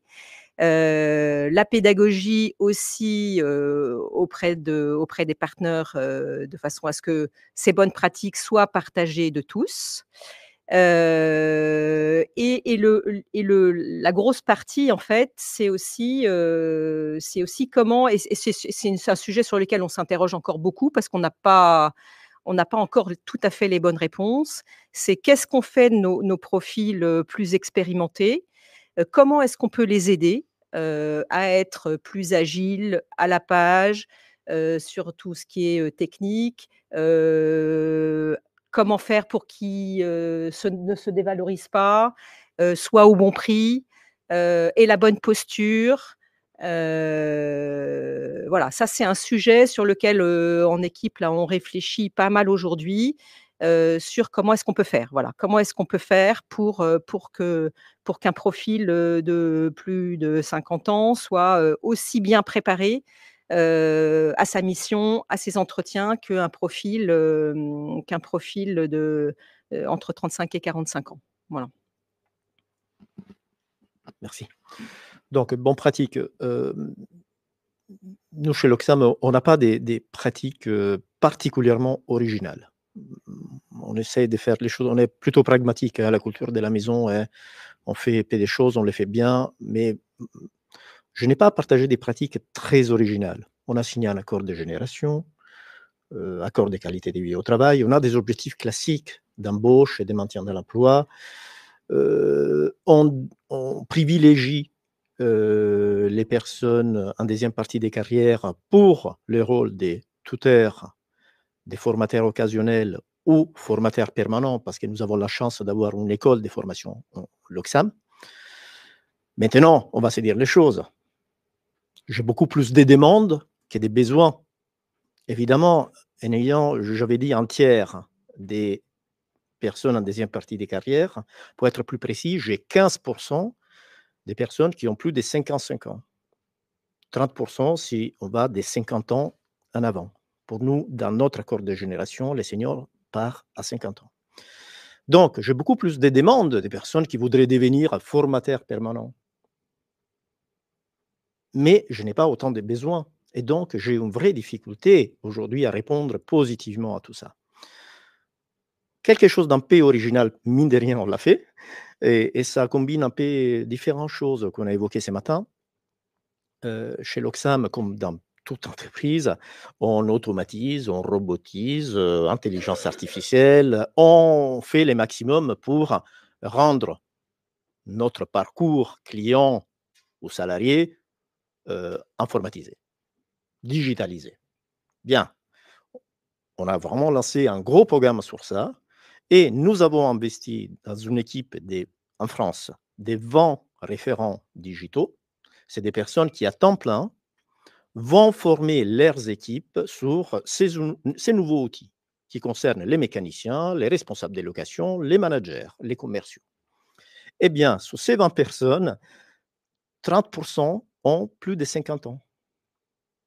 Alors, avoir quelqu'un, un formateur digital, qui va former tous les autres, mais qui a plus de 50 ans, eh ben, je suis content. Je suis content de dire, on ne s'est pas posé la question, il faut des geeks, il faut des jeunes qui vont...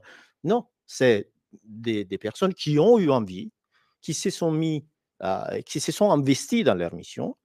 Et voilà, je n'ai 30% des plus de 50 ans, 25% entre 40 et 50 et 45% des jeunes. Donc, c'est un bon mélange. Là aussi, pas des préjugés, pas des stéréotypes. On a pris des gens qui avaient envie et qui aujourd'hui font un super boulot pour former les jeunes comme les moins jeunes aux nouveaux outils informatiques. Donc ça, c'est une pratique dont on est plutôt fier parce que ça marche bien. Et ils apportent de l'expérience. Ils n'apportent pas simplement la transformation digitale, ils apportent la connaissance du métier qui n'a pas de prix. Alors, pour rebondir sur la question de l'originalité ou les concepts simples, les actions simples, je trouve que c'est très intéressant ce que tu viens de mentionner parce que l la demande principale, c'est vraiment le maintien, de l'employabilité interne, des collaborateurs, quels qu'ils soient, quel que soit le moment, dans leur carrière. Et donc notre enjeu, ça va être, de conserver la dynamique en termes de parcours, professionnel, en termes, d'apprentissage. Donc c'est la raison pour laquelle, à partir de 45 ans, dans l'entretien professionnel, on va demander aux managers de focaliser sur les parcours professionnels et l'accès à l'apprentissage. Donc c'est important. À partir de 55 ans, focaliser encore davantage sur, l'apprentissage pour maintenir cette dynamique, de développement, des compétences, justement pour aller au-delà, des biais ou des croyances limitantes sur, à partir d'un certain âge, on n'aurait plus, d'accès, au développement, des compétences. Donc très important de pouvoir, continuer, le dialogue et les actions, autour, de la mobilité, et de l'apprentissage, sachant que dans, les objectifs d'apprentissage, tous les collaborateurs, ont un objectif qui concerne la data, le digital, les outils pour, maintenir un bon, niveau de compétence dans cette thématique et ça concerne tous les collaborateurs donc 11 heures par année, focaliser, sur ces axes-là, c'est très important et pour que, ces formats conviennent à tous et notamment à ceux qui se sentiraient peut-être, un petit peu, en décalage par rapport à cette expression de besoin, nous, proposons des formats, très, très différents, pour qu'ils puissent, soit participer à des conférences, soit des ateliers très pratiques pour prompter, soit du e-learning et cetera. Donc vraiment une variété, de modalités, d'accès à l'apprentissage pour que chacun, s'y retrouve. Mais, l'enjeu principal, c'est le maintien de l'accès, à la dynamique de mobilité, à la dynamique, d'apprentissage. Ensuite, nous avons évoqué, les uns et les autres la valorisation, de l'expertise, des savoir-faire, des savoir-être, de ses collaborateurs. Donc ça peut, donner, lieu à différentes, actions. On peut leur proposer, de parrainer, lors de l'onboarding, de collaborateurs. On peut leur proposer, d'aller, dans les écoles, universités, présenter, l'entreprise, leur métier, ou lors de conférences, de tables rondes. Donc ça, c'est un, également, un moyen de valoriser, leur expérience, et leur expertise. Et également, ce que l'on propose, dans un concept un petit peu booster ma fin de carrière, le management de transition interne avec, des missions qui sont, donc de durée, variée. Donc ça peut être, en attendant, le remplacement d'un collaborateur, ça peut être sur un projet, donc ces missions, peuvent, leur être, proposées pour qu'ils, puissent, toujours conserver la dynamique, dans leur carrière. C'est important, de de rester, dans ce mouvement et pour ceux qui, souhaitent au contraire, être, accompagnés, dans une, décroissance de leur temps de travail, dans un aménagement, de leur fin de carrière. Nous avons aussi, des dispositifs, on en a évoqué donc le mécénat qui a été évoqué, qui est extrêmement, apprécié, donc mécénat dans des associations, qui sont partenaires. Donc c'est un moyen aussi d'être accompagné avec, une organisation de son temps de travail, différente. On a également évoqué, les aidants familiaux. C'est vrai que c'est un enjeu très important, dans, notamment dans la seconde partie de carrière, pas seulement, mais cela peut être, à ce moment. Donc pour accompagner, les collaborateurs, aidants familiaux, comme, cela a été évoqué pour BNP Paribas, nous avons, tout un dispositif d'accompagnement à la fois sur, l'équilibre vie privée, vie professionnelle, parce qu'on sait que ça a un impact, mais également sur, le bien-être au travail, dans ce contexte. Heu Et enfin, puisque, nous avons une ADN d'assureur, nous, travaillons également la prévention, en termes de santé. C'est important également de pouvoir proposer, heu, des, heu, des examens, médicaux, avec, une fréquence régulière, justement dans une partie de carrière où, l'importance de la prévention, peut être, plus importante et plus forte, pardon. Et enfin pour, revenir sur les biais, donc ce que nous avons, mis en place, c'est, des binômes intergénérationnels, donc on l'a évoqué brièvement tout à l'heure. Donc là, pendant 10 mois, des collaborateurs, vont constituer des binômes, avec un collaborateur qui a moins de 36 ans, l'autre qui a plus de 55 ans. Donc on a choisi, ces tranches d'âge et donc pendant 10 mois, ils vont échanger. Donc le but, c'est que ce soit vraiment à la fois un moment d'échange, mais également d'apprentissage puisque, nous avons, constaté que les compétences sont complémentaires et que les uns peuvent apprendre des autres. Donc, les feedbacks sont extrêmement positifs. Donc il y a des binômes, voire des trinômes qui se sont parfois constitués et nous renouvelons chaque année, une nouvelle promotion, de binômes avec, toujours, des, des retours d'expérience, très positifs, heu et beaucoup d'apprentissage, liés à ces échanges intergénérationnels qui font tomber les biais, les stéréotypes sur les seniors, mais également sur, les moins de 36 ans, par les seniors. Donc, très intéressant de maintenir aussi cette relation interpersonnelle. Voilà quelques illustrations, au sein d'Allianz.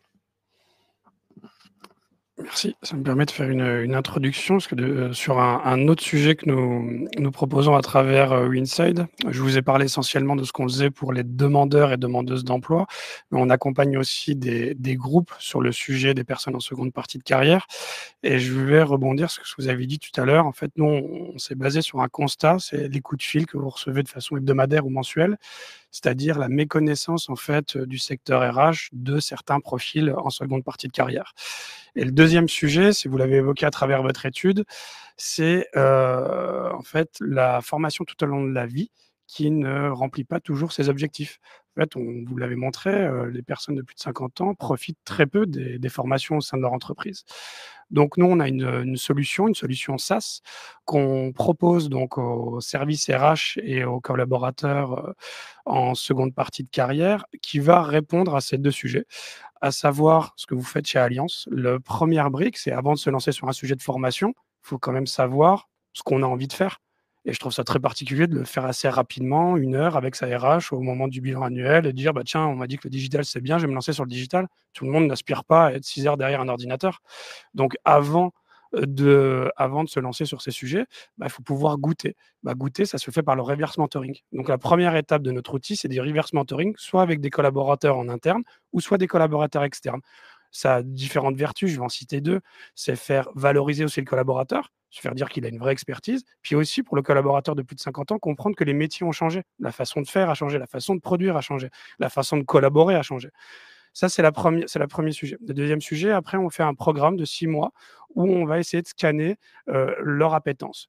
En fait, ils vont travailler sur un projet associatif qu'on va leur soumettre et pour ce projet, on va les solliciter sur du digital, sur de la gestion de projet, sur de la prise de parole. Ce qui va nous permettre de prendre la température et leur appétence sur différentes nouvelles compétences auxquelles ils pourraient aspirer et ensuite de ça, on va consolider toute cette data et on va la transmettre au service RH et on va le transmettre aux collaborateurs, ce qui va ajouter de l'objectivité au moment de leur échange et on va plus être dans du subjectif où on va se dire: «Bah, tiens, le marketing ou le digital, ça a l'air top, j'ai envie de faire ça». Non, ils l'auront testé, validé et après, ils peuvent se faire accompagner par les services RH. Donc voilà comment nous, on accompagne les entreprises concernant leurs collaborateurs de plus de 50 ans. Alors la French Tech, j'en ai parlé au tout début, au moment, j'en ai à tel point que j'en ai oublié de présenter ce qu'on faisait nous. La French Tech, en fait, elle est très active sur ce sujet, dans le sens où on a et là je vais, citer, OMS. Je vous ai fait part de l'étude. J'ai commencé ma prise de parole en faisant part de 2 chiffres, c'est catastrophique au sein des entreprises de la tech et suite à ce constat, on s'est dit: «Bah, il faut qu'on faut qu'on aille un peu plus loin. Donc, on a décidé de créer une charte des plus de 50 ans. On est le club Landois le fait déjà à travers des alliances. Vous êtes peut-être club Landois ou pas? Je sais pas. Ouais, vous êtes club Landois. Hein. Donc, c'est une charte portée par le club Landois qui vous avez 10 engagements concernant vos collaborateurs de plus de 50 ans. Eh bien, nous avons fait la même charte côté entreprise de la tech et OMS a signé donc cette charte au mois de mai, si je ne me trompe pas, au sein du ministère du Travail. Et nous avons déjà commencé les premiers travaux, c'est-à-dire qu'au-delà de signer une charte, c'est bien d'avoir cette charte, mais c'est bien aussi d'initier les entreprises, comme on est en train de le faire actuellement, s'acculturer aux différentes initiatives, comment on peut accompagner ces personnes. Donc, on a commencé déjà nos premiers travaux lors de la 3e semaine de septembre. On a gentiment été accueillis chez Malte, qui est aussi signataire de cette charte. Et les travaux portent sur comment je peux accompagner mes collaborateurs, comment je peux avoir des indicateurs. Ça, c'est une chose assez importante de pouvoir mesurer. Si vous voulez mettre des choses en place, il faut bien mesurer si vous voulez continuer, itérer sur ces sujets-là. Donc, on les accompagne de cette façon-là, de cette façon-là et de façon trimestrielle. Voilà pour les travaux qui sont menés par French Tech Grand Paris sur le sujet des plus de 50 ans. Parfait, merci beaucoup. En tout cas, de très belles initiatives très inspirantes. Nécessairement, parce qu'on a parlé plein de choses, mais si vous n'aviez qu'un conseil à donner pour commencer ou pour cranter peut-être certaines pratiques, certaines actions, on commence par quoi? Une chose.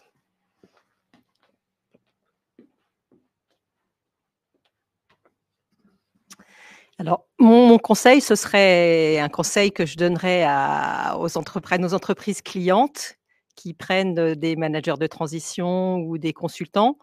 Ce serait de dire, allez-y, testez, laissez-vous séduire par les profils plus expérimentés.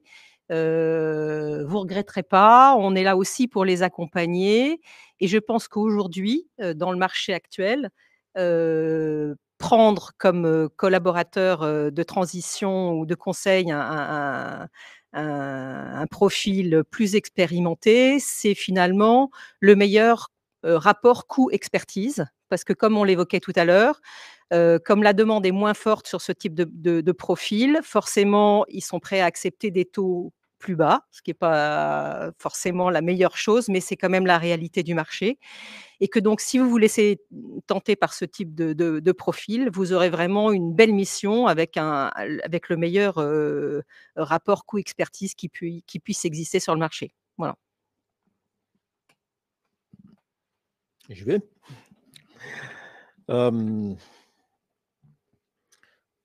mon pays d'origine, la retraite aujourd'hui est à 67 ans.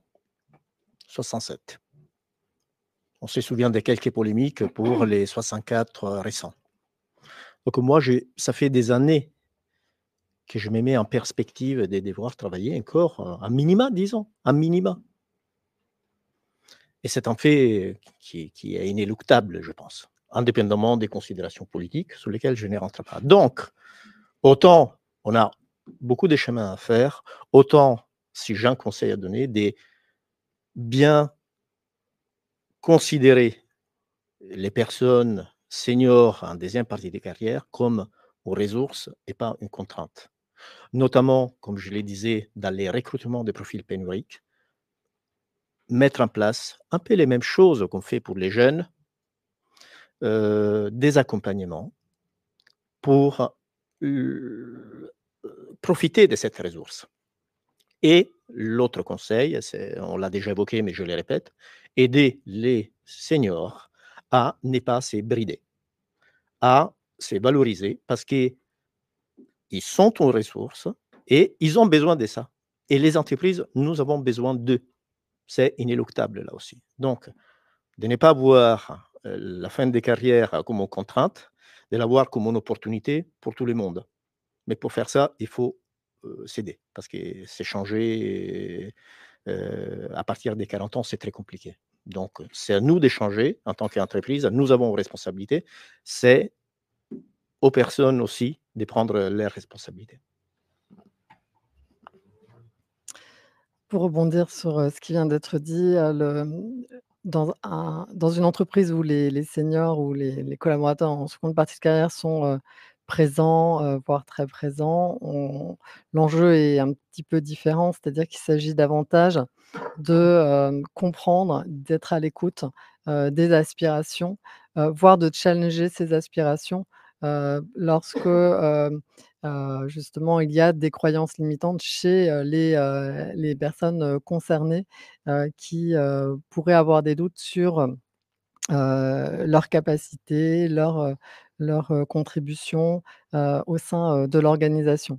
Donc, je trouve très intéressant, les initiatives, de, sondage, enquête, mais si on ne les implémente pas, c'est, être à l'écoute lors des, donc par le management, par les acteurs, des ressources humaines pour que, les collaborateurs en seconde partie de carrière se sentent, accompagnés avec, la partie challenge de l'accompagnement pour pouvoir, continuer à conserver, la dynamique au niveau, qu'ils le souhaitent pour ceux qui ont cette envie, et ce potentiel pour poursuivre, heu, qu'ils puissent avoir l'égalité de chance pour, comme les autres collaborateurs, donc le même accompagnement par le manager et les ressources humaines, en termes d'accès au parcours professionnel, à l'apprentissage, notamment.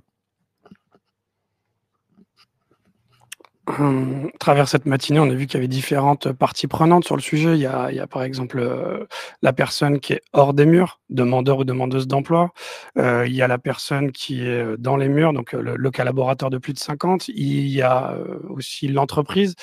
Je pense que moi je de notre côté, on connaît bien le côté, collaborateur, et je pense qu'il faut vraiment qu'il soit force de proposition, et pour ça, il lui faut une vision. Pour une vision, il faut échanger, il faut énormément échanger. Il faut comprendre que les métiers ont changé. Il faut pas se limiter. Donc ça serait le premier sujet, la vision, et le deuxième, ça serait les outils. Il y a énormément d'outils qui sont encore trop peu utilisés, dans sa gestion de carrière. Qu'on soit dans l'entreprise ou hors l'entreprise, vous avez évoqué des sujets dans l'entreprise pour l'accompagnement. Hors de l'entreprise, il y a pas mal de choses qui sont faites. Aujourd'hui, vous pouvez bénéficier de formations qui sont financées, par France Travail avec des mécaniques comme la POI, des montées en compétences par l'AIF. Vous voulez tester un métier, vous pouvez faire une PMSMP. C'est des acronymes, que vous allez retrouver assez facilement auprès de France Travail. Donc ne pas hésiter à se challenger vous-même. Quand je dis vous, c'est les collaborateurs de plus de 50 ans, parce que je pense que le monde de l'entreprise ne vous attend pas encore aujourd'hui. Normalement, on aurait dû terminer pour une petite touche un peu sympa, mais, je le vis tous les jours. Aujourd'hui, je nous, de par nos programmes en alternance, on propose des DAF, des profils expérimentés à 1 800 € coût global pour l'entreprise. Et bah, aujourd'hui, faire rentrer ces personnes-là au sein de cabinets de conseil informatique ou d'autres structures, hein, des structures agiles, de par la French Tech, tout ça, eh bien, ce n'est pas une chose facile. Donc c'est pour ça que je pense que s'aguerrir, heu, de sujets comme vous êtes en train de le faire, de formations, qu'elles soient courtes, longues, qu'elles soient professionnalisantes ou pas, bah, je pense que c'est forcer les choses pour redessiner, rechallenger, le nouveau projet professionnel des personnes en seconde partie de carrière. Ça, c'est le conseil que j'aurais donné du côté, heu, collaborateur ou futur collaborateur. Puis côté de l'entreprise, c'est vraiment dessiner une vision et rebondir sur tout ce qui a été dit, parce que je pense que déjà au niveau démographique, ça va être une logique. On aura de plus en plus de collaborateurs de plus de 50 ans au sein des structures, mais c'est aussi se poser des questions de comment on peut les intégrer, et surtout, j'ai bien aimé la réflexion que vous avez eue tout à l'heure sur se dire: «Mais comment une entreprise peut laisser de côté une personne et payer son salaire tous les mois?» D'un point de vue budget, ça ne c'est ça ça a un non-sens. Donc c'est se poser des questions de: comment j'ai pu investir autant de temps sur une personne? Il a la culture de mon entreprise, la valeur de mon entreprise, il a une expertise métier. Comment ne serait-ce qu'il peut la redonner à des personnes dans l'onboarding ou d'autres sujets? Voilà les 2 conseils que je pourrais donner. Merci beaucoup. En tout cas, et aussi pour rebondir sur, ce que nous partageait, Fabio sur, la partie pénurique, la partie marque employeur, une bonne pratique qu'on a vue chez quelques-uns de nos clients, mais malheureusement pas suffisamment, c'est au niveau ne serait-ce que même de la, comment? de l'iconographie utilisée pour votre marque employeur externe? Généralement, ce n'est que des personnes jeunes qui, en fait, sont, les modèles, les mannequins de votre entreprise et en fait, ça manque cruellement de diversité aussi. Alors je sais qu'on a fait un travail homme-femme, mais si on pouvait aussi faire un travail, sur, les plus de 50 ans, les plus de 55 ans, en fait, même c'est des petites choses, mais qui en fait, permettent, à un candidat aussi de sentir qu'en fait, qu'on attend aussi éventuellement un profil comme le sien. En tout cas, merci à vous 4. J'ai des questions qui sont arrivées sur le chat et ensuite on prendra les questions en salle si vous en avez.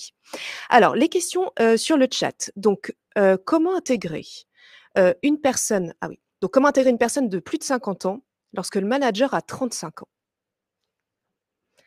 Alors, qui veut prendre répondre à cette question? Alors, c'est une réalité qui existe, dans beaucoup d'entreprises, donc merci pour, la question. Donc là, on revient vraiment sur l'intergénérationnel, et ce qui est, sensible, c'est, lorsqu'il y a pas de, connaissance du bénéfice de l'intergénérationnel. Donc c'est vraiment une dimension, de la diversité, sur laquelle, il nous faut tous encore, communiquer. On a tous vu des études sur la performance des entreprises lorsqu'il y a, de la mixité, de genre. Donc il nous faudrait aussi des études sur, le bénéfice de l'intergénérationnel. Donc c'est très bien d'avoir évoqué, ce sujet de la performance des organisations qui ont de l'intergénérationnel et donc sensibiliser aussi les managers, lorsqu'ils accueillent un collaborateur d'une autre génération sur, le bénéfice d'avoir quelqu'un qui aura un regard, complémentaire, différent, une expérience aussi, riche, et naturellement, différente de celle, d'un collaborateur avec, 20 ans, de moins. Donc c'est vraiment, la sensibilisation sur les bénéfices de l'intergénérationnel comme dimension, de diversité, sur laquelle nous devons encore tous, travailler pour que ce soit, plus ancré et qu'il y ait moins ces questions, «Mon Dieu, une personne arrive, n'a pas mon âge, comment je vais faire?» On se pose plus la question lorsqu'on accueille un collaborateur, d'un autre genre. Du moins je l'espère. Moi, je veux bien rajouter, quelque chose parce que c'est un cas qu'on a finalement, nous, dans nos métiers assez souvent. La question, c'est la question de posture. En fait, quand on a ce cas-là et c'est encore une fois, c'est assez souvent, notre travail, nous, est de préparer du coup les la personne plus expérimentée, on la prépare en amont sur cette mission pour pouvoir avoir la bonne posture. Voilà, comment faire en sorte pour accompagner et aider le manager plus jeune et ses équipes, tout en ayant la posture d'aidant.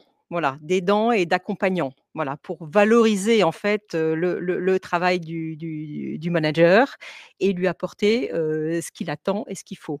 Donc ça demande une petite gymnastique que tout le monde n'a pas forcément et sur laquelle nous, on est assez attentifs. Voilà. Nous, on étant forcément sur des sujets, comme je vous l'ai dit, avec des programmes en alternance, on est sur ce sujet-là et on y a pensé notamment de par l'onboarding. En fait, bien en amont, avant l'entrée, ça rejoint un peu ce que fait OMS, avant l'entrée en poste dans l'entreprise, on demande déjà des premiers échanges, avec la personne qui va être amenée à manager. On livre aussi un kit au service RH. On est soucieux de savoir qui va être le tuteur, de la personne en alternance. En fonction de l'âge, on lui livre, on a, 2 kits différents, s'il est plus vieux ou plus jeune, hein, c'est tout bête et on a 2 kits sur ces sujets-là et on insiste bien sur, les échanges informels. Ça n'a l'air de rien, mais un échange informel, vous pouvez, débrider pas mal de situations. Donc je pense que c'est un peu du bon sens quand vous êtes amené à recevoir quelqu'un chez vous, bah, vous êtes un peu attentif. Nous, on accentue juste ce bon sens-là en les invitant. Bon, on l'a processé, mais le côté onboarding, pour moi, reste le plus important. Entendu et c'est, pour partager aussi ce que l'on peut, observer chez certains clients, il y a de plus en plus des modules en fait intergénérationnels, management intergénérationnel dans leur formation de manager, quand ils prennent le poste, ou même, un peu plus tard, même s'ils sont des managers, chevronnés a priori, ils réactualisent. Donc ce qui fait que nous avons répondu à on a fait une pierre deux coups sur 2 questions, puisque la deuxième c'était, faut-il former, acculturer, les managers? Donc on y a répondu. Ensuite, nous avons, une question pour Fabio. Quelles sont les actions, que mène l'Oxam pour recruter des seniors? Donc sur la partie vraiment recrutement, est-ce qu'il y a certaines choses sur lesquelles vous portez attention, ou pas? Parce qu'effectivement, il y a aussi une autre question, plutôt pour, Barbara a priori. N'est-ce pas illégal de recruter sur critères d'âge? Peut-être qu'on peut commencer par ça d'ailleurs. Si, non, évidemment et bon, comme sur tous les critères discriminatoires, chacun ont fait un peu l'actualité, en leur temps, je pense qu'on a tous en tête, une discrimination qui a fait pas mal de bruit il y a quoi maintenant une quinzaine d'années. Oui, évidemment, la question de l'âge, c'est normalement un critère qui devrait même pas entrer en ligne de compte, dans les process, de recrutement. Hem Après, voilà, c'est malheureusement, je pense une réalité. C'est ce que vous disiez aussi. Je veux dire dans les critères qui sont donnés, pour la définition du poste, il peut y avoir, ce critère-là qui est identifié alors qu'il est, parfaitement interdit, ouais. Alors après, côté entreprise, moi, je ne me fais aucun souci. Les principes dans toute entreprise qui se respecte, c'est qu'est l'Oxam, on recrute sous les compétences. Et à parité des compétences, je donne priorité à des populations qu'on veut inclure davantage. Les personnes en situation de handicap, plus des femmes, sur lesquelles il y a aussi d'obligations, il me semble, n'est-ce pas? Mais c'est à parité des compétences. Je ne recrute pas plus de femmes parce que j'ai des obligations, j'ai un index à publier tous les ans. Ce n'est pas ça les sujets. Les sujets, c'est les compétences. Et à parité des compétences, je privilégie sans problème des seniors ou d'autres catégories. Je n'ai aucun problème à affirmer ça. Mais la base, c'est les compétences. Maintenant, pour revenir à la question, qu'est-ce qu'on fait chez l'Oxam? Effectivement, euh, aujourd'hui, on ne fait pas des choses très poussées dans ce sens, si ce n'est des initiatives avec France Travail sur des populations en recherche d'emploi, qui normalement sont plutôt dans la deuxième partie des carrières. Je crois qu'il y a une vraie opportunité, un vrai gisement d'opportunités à aller sur ces populations et explorer davantage comment les réformer, les remobiliser pour certains, pour profiter de leur expérience. Donc, à aujourd'hui, nous ne faisons pas d'action particulière. C'est mon intention d'investiguer davantage ce qu'on pourrait faire avec eux. Merci beaucoup. Donc, les questions du chat sont répondues. Donc, est-ce qu'il y a des questions en salle? Merci beaucoup. Alors en effet, merci beaucoup pour tous vos partages. Moi, c'est Margot Helena Letouche, je suis consultante en performance mentale et j'ai un cabinet d'accompagnement sur la neuroscience pour accompagner les entreprises et vous parlez beaucoup des préjugés, qui sont bien évidemment hyper importants et on l'a vu de toute façon tout à l'heure avec 3 des préjugés, mais j'imagine qu'il y en avait plein d'autres et que c'était vraiment certains que vous avez mis en lumière qui reviennent le plus souvent. Vos réponses par rapport à à comment est-ce qu'on modifie ces préjugés-là, j'ai l'impression sont un peu davantage des feuilles sur un arbre et pas forcément la racine. Est-ce que vous avez peut-être pas évoqué certaines choses sur lesquelles vous travaillez plus en profondeur sur, le changement des préjugés? Je sais que chez Alliance, vous faites, du coup ces échanges, ces binômes. J'entends aussi que, bien évidemment chez Winside, il y a aussi beaucoup de choses qui sont faites par rapport à ça. Mais j'ai un peu cette impression que, c'est un petit peu encore, sur la table et pas vraiment en profondeur. Qu'est-ce que vous auriez à compléter? Merci.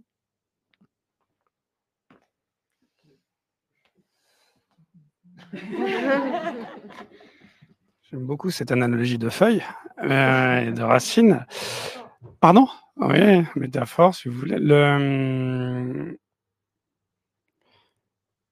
Qu'est-ce qui vous... On entend? On peut échanger ou pas? Non? Ok. Ok.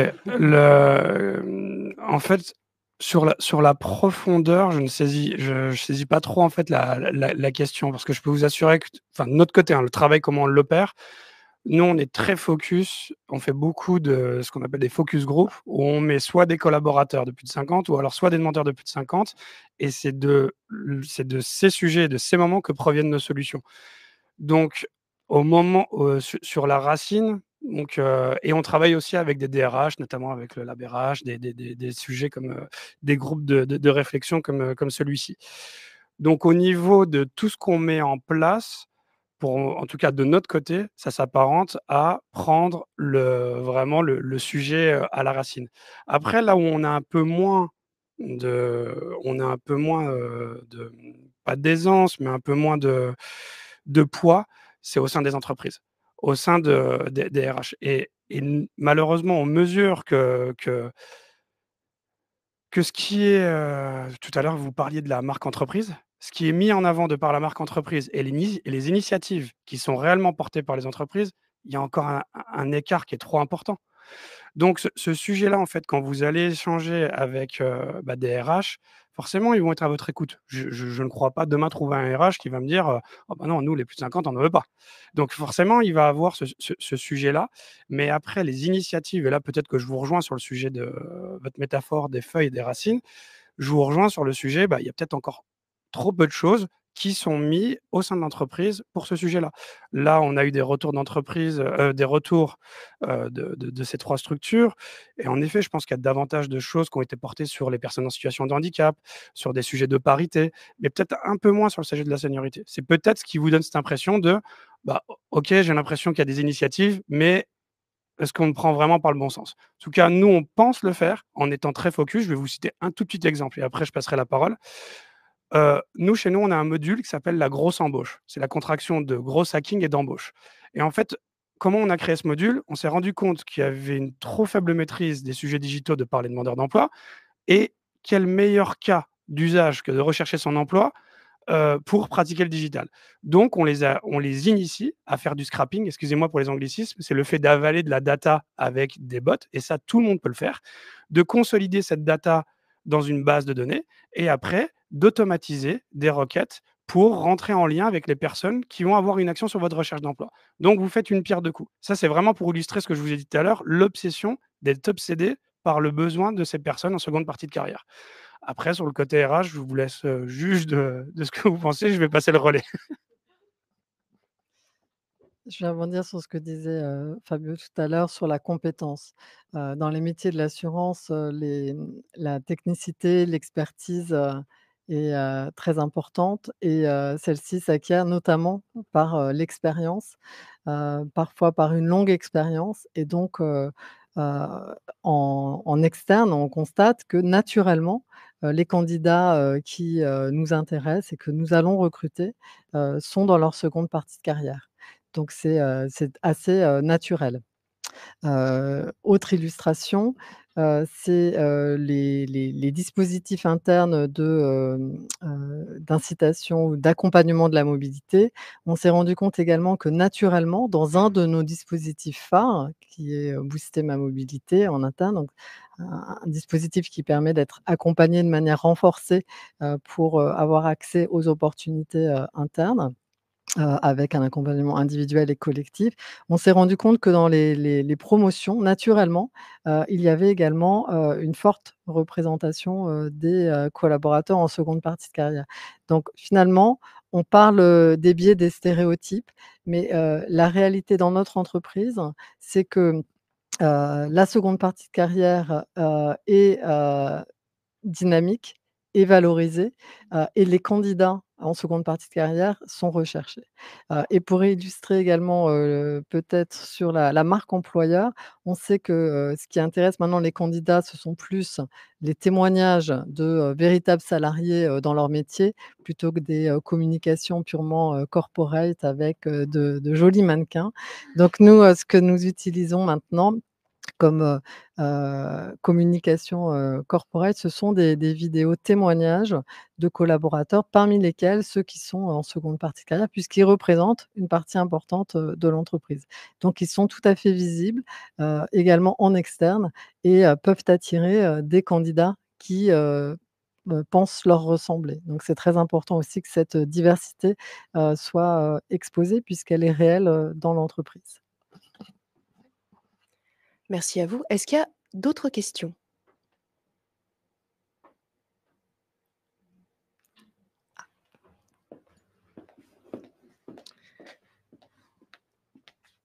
Oui, bonjour. Il y a un mot qui a été prononcé tout à l'heure sur l'index, qu'on ne travaillait pas pour les index. Ça avait été plus ou moins envisagé, s la s dans la loi sur les retraites, puis ça a été, mis de côté. Est-ce que vous avez un avis ou pas sur, est-ce qu'un index, senior serait positif, ou pas?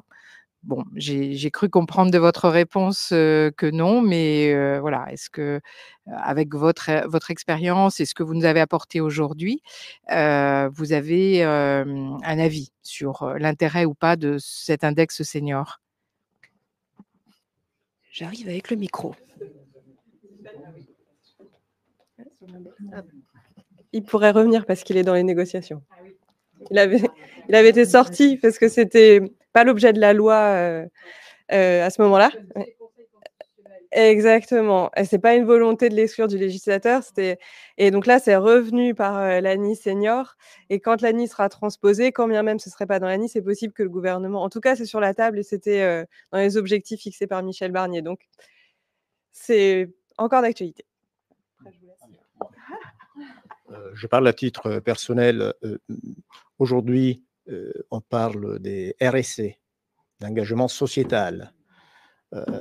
C'est pas l'index qui fait bouger une entreprise, c'est est-ce qu'on fait, comme on appelait une fois, du greenwashing, du RSE washing, parce que c'est obligé, ou est-ce qu'on y croit? Et encore une fois, est-ce qu'on y croit et quelle est, dans chaque contrainte, il y a une opportunité. Je parle comme un livre, mais c'est ça, finalement, c'est ça. Comment je transforme une contrainte en opportunité. Et ce n'est pas un index qui me fera bouger. Si je suis convaincu, si j'incarne véritablement un engagement sociétal que je me dois d'avoir, si ce n'est que pour mes enfants et les enfants de mes salariés, et venir parler dans une table ronde comme ça, sinon on n'y vient pas. Ce n'est pas l'index qui me fera bouger, c'est les convictions qu'une entreprise aujourd'hui se doit d'avoir, indépendamment de la taille. Je pense qu'on a tous un rôle à jouer. Donc, je serai obligé à calculer un nouveau index. Merci. Mais encore une fois, vous voyez, sur l'index, c'est pas parce qu'on a un mauvais index, donc plein d'actions, éventuellement pénalités, si je regarde les handicaps, etc., qu'aujourd'hui, si je vais progresser, ben, je dois progresser, mais on ne fait pas des miracles. Et donc voilà, personnellement, l'index, ce n'est pas la motivation principale qui fera bouger.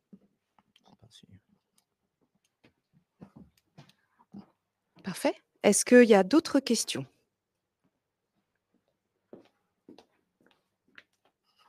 Merci beaucoup. Moi, j'ai une question par rapport, aux seniors, mais plutôt pour les entreprises qui vont avoir peut-être des salariés, par exemple à l'étranger, des expatriés, ou qui vont suivre peut-être des législations qui sont pas celles de la France et du coup, les salariés sont moins protégés. Est-ce que vous remarquez des tendances particulières, pour, la catégorie des seniors?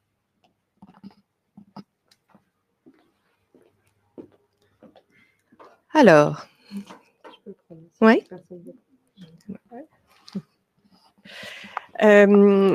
Oui, alors, effectivement, il y a donc le sujet déjà de législation applicable qui, dans la plupart des cas, va être modifié dans des situations d'expatriation comme on applique le Rex Loci, c'est-à-dire la législation du lieu de travail. Après, là, ce qu'on voit en ce moment et qui date d'une dizaine d'années, c'est surtout tous les sujets sur la couverture sociale, en fait, qui est générée par les expatriations et notamment les droits à retraite. Hem, c'est vrai que la sensibilisation, aux cotisations, retraite, que ce soit de base, complémentaires, a pu être, une question qui a été un peu délaissée.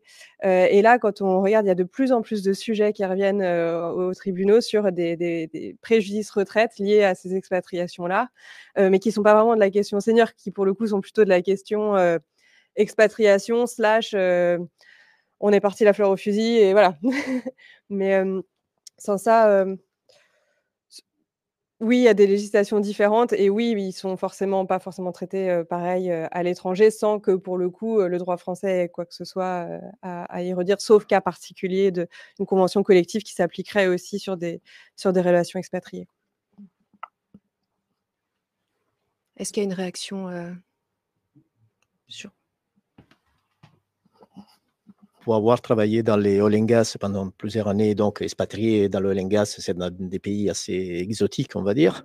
Je pense que votre question peut être une suggestion de ce qu'on pourrait faire. Parce qu'on a de plus en plus dans nos entreprises des personnes qui ont démarré leur carrière dans un pays, sans avoir des expatriés forcément, mais qui ont démarré dans un pays et après ils terminent en France ou vice-versa.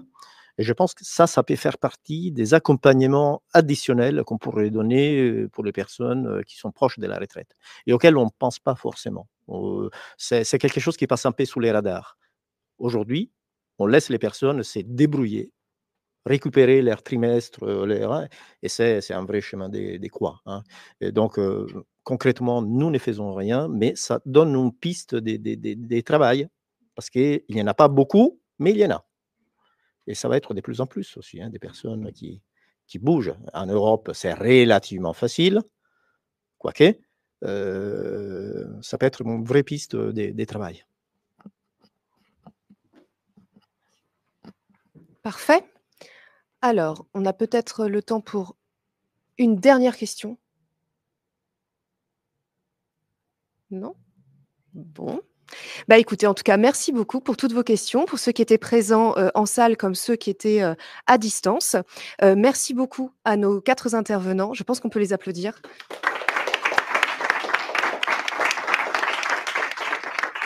Et merci beaucoup à mon acolyte Barbara.